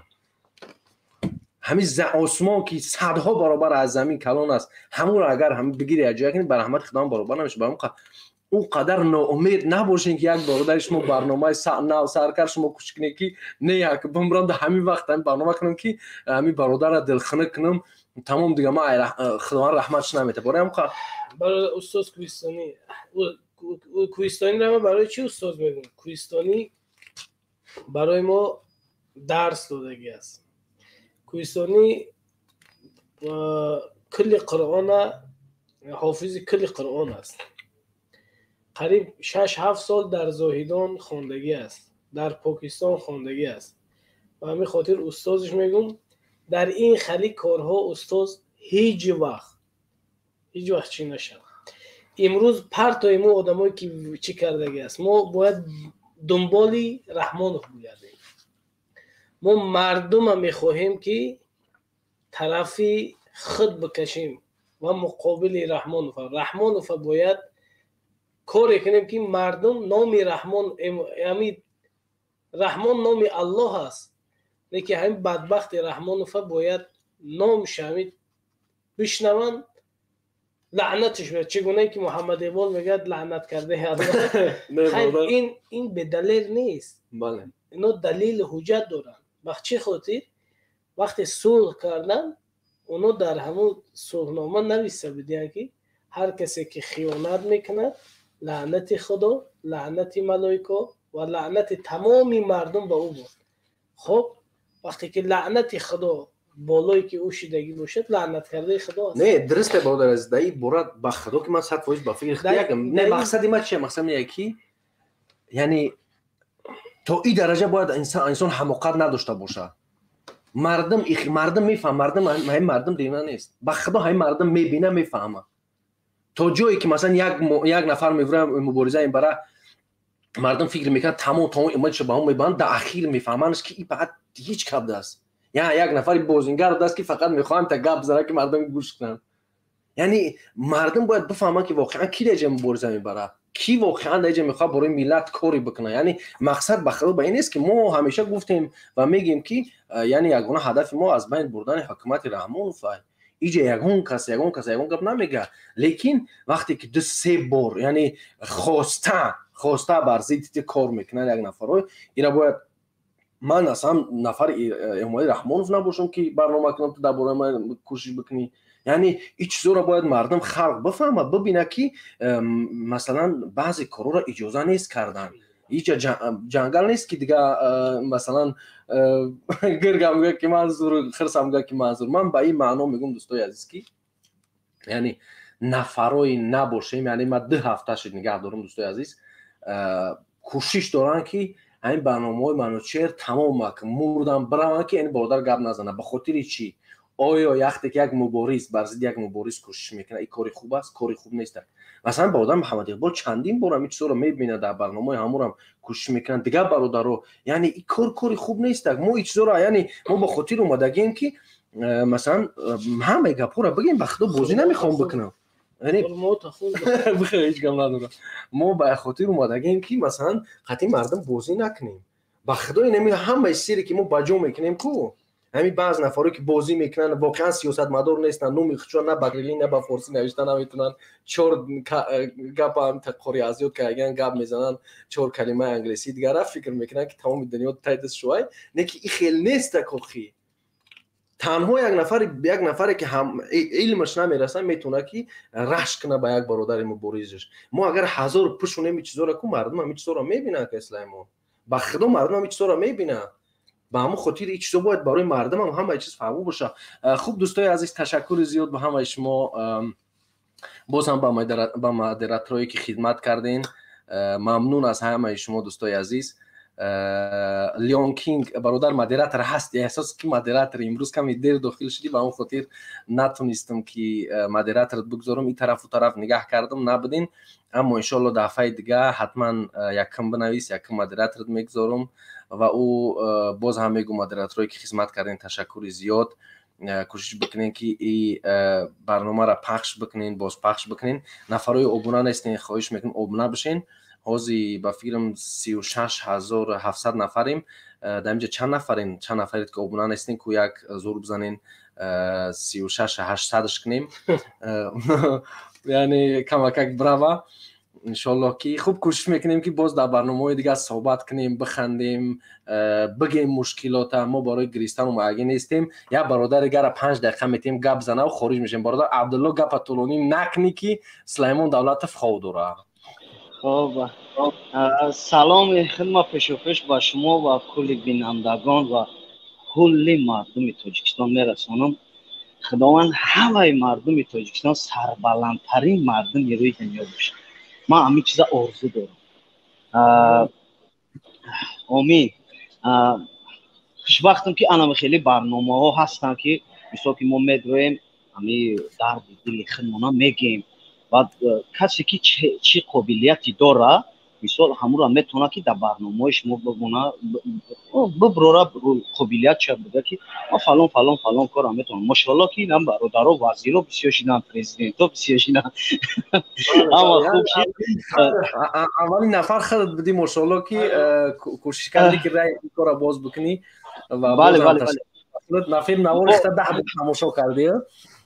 روی که همون دیدم خرسان شدم باور که بود همون جدانی بودن همون بچه‌ای که خیلی نوشتن کامنتاریوش خوندم خیلی ماشاءالله سوز خوب نه فوریدم خدمت معقول شد.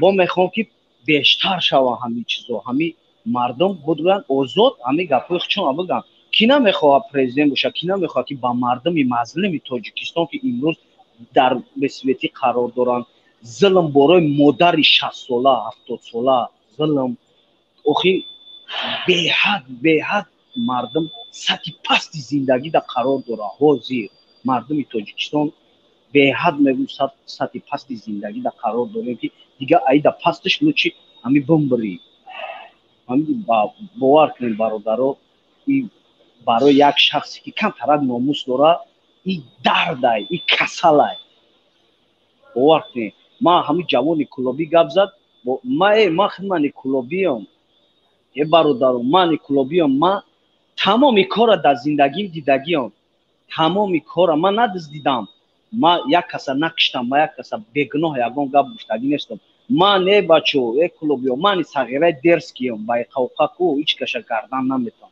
ما تا حاضر کو یگان کس گردن ندادگیم این پیش هیچ کس سر خم نمیکنم ان شاء الله خداوند تا وقت مرا جان داده ما با دوستای خودم از در جای کار منو چه جان ساعت یک تا ساعت یک دو شب کار میکنم ما مهنت میکنم ما فکر میکنم ما تمامی برنامه را گوش میکنم ما را در جای کارم هر کس میگه تو میگه تو دویم در گوشت نوشنیک داری چی گوش میکنی میگم خیلی کاری ما این مردم تاجیکستان در میخوام که همه بدروین برنامه را گوش کنین فکر عقیدتون را بگین بدروین آزادانه صحبت کنین استا ما نمیگم که مثال چهره آشکار خوبه ببرین فکر عقیدتون را بگین دیدین که خوبه ببرو چهره آشکار گپ بزن مردم بدونه بشناسه قبولت کنه.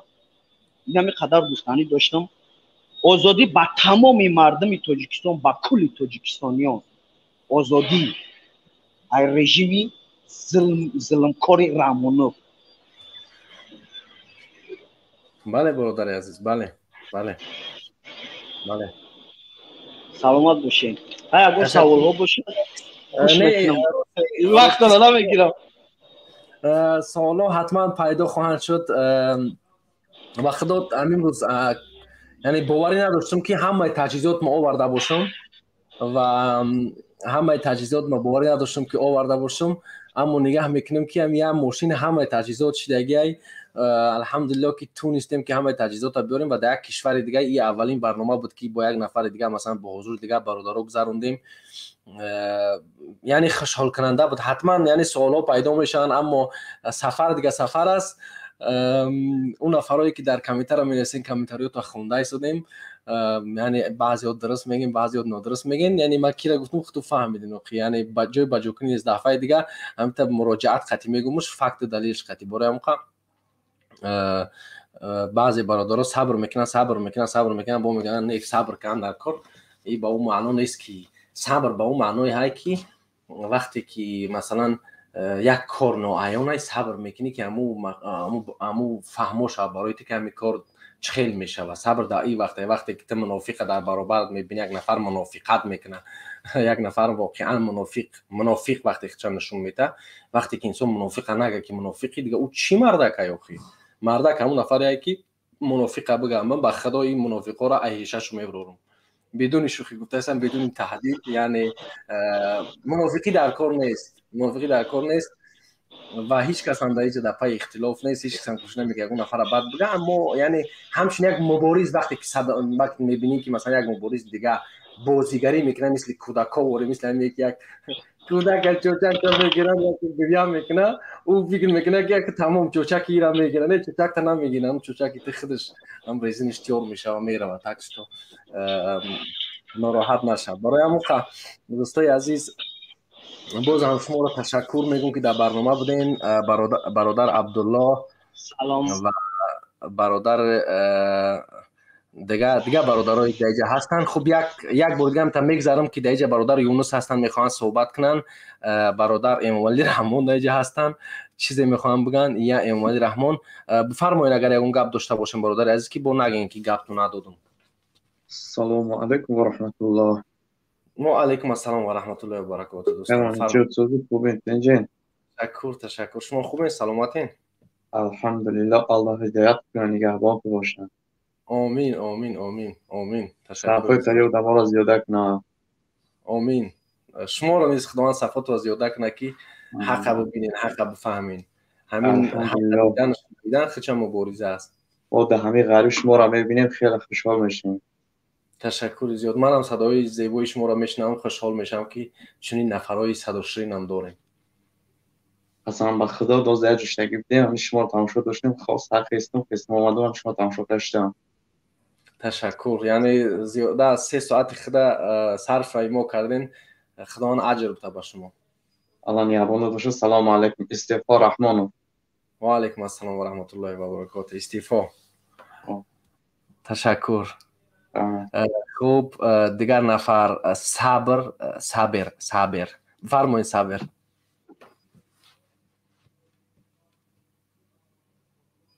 کدم دمیجا گفت که امی کلاه من نازیبا هست راستی من یک چیز برای خودم خوش بیا برو میگذارم و این کلاه برام خوش آمده بود و دومی که باید که یک سر جا با جا میکنیم در سفر که بدیم وقت نشد به همون خاطر همین کلاه برام خوش آمد گفتم بگذار که باشه.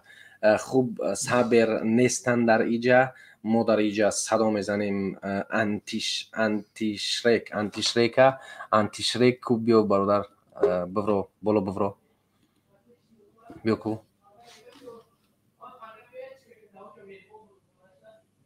خوب انتیشریک در ایجا نیستن آدم. خوب بله آز خوب خداحافظی میکنم میرم تمام دیگه مردم همشه گپ دادم. خوب تمام. خوب دوستای عزیز تشکر به همت که بودین. خداحافظ و در برنامه دیگه فعالتر باشین. مدیریتورای عزیز شما هم فعالتر باشین. برادر یک خداحافظی که با مردم بریم. خب برادرای عزیز سربلند و سلامت باشین. خداوند مهاجرای ما را از تمام آفت‌های زمینی و آسمانی نگه بداره. در کسب و کار و مالتون برکت رو بگردونه. با دست پور با رزق فراز بازگشتنتون به سوی وطن به سوی پدر مادر زن و فرزند با نصیب بگردونه. دعا کنیم که حکومت خودکامه ظالمی رحمان و از بالای ملت تاجیک نیست و نابود بگردونه یا ربی الله. پروردگار زندانیای سیاسی که بی گناه هستند مسفید هستند 70-80 ساله هستند از دست ظالم در زندان عذاب مشقت میکشند. پروردگار هر چه زودتر از زندان ها خلاصشان بگردون و پروردگار تو رؤوف و مهربان هستی. برای ما یک پادشاه عادل یک پرزیدنت عادل که ملت دوست بدارد و به ملت خدمت کند با نصیب بگردون. صلی الله خیر خلق محمد و علی آله و اصحابه اجمعین برحمتک یا ارحم الراحمین. سلامت باشه. خدا حافظ ان شاء الله تا برنامه‌های دیگر. خدا نگهدارتون باشه دوستای عزیز. کمی صبر کنین که خوب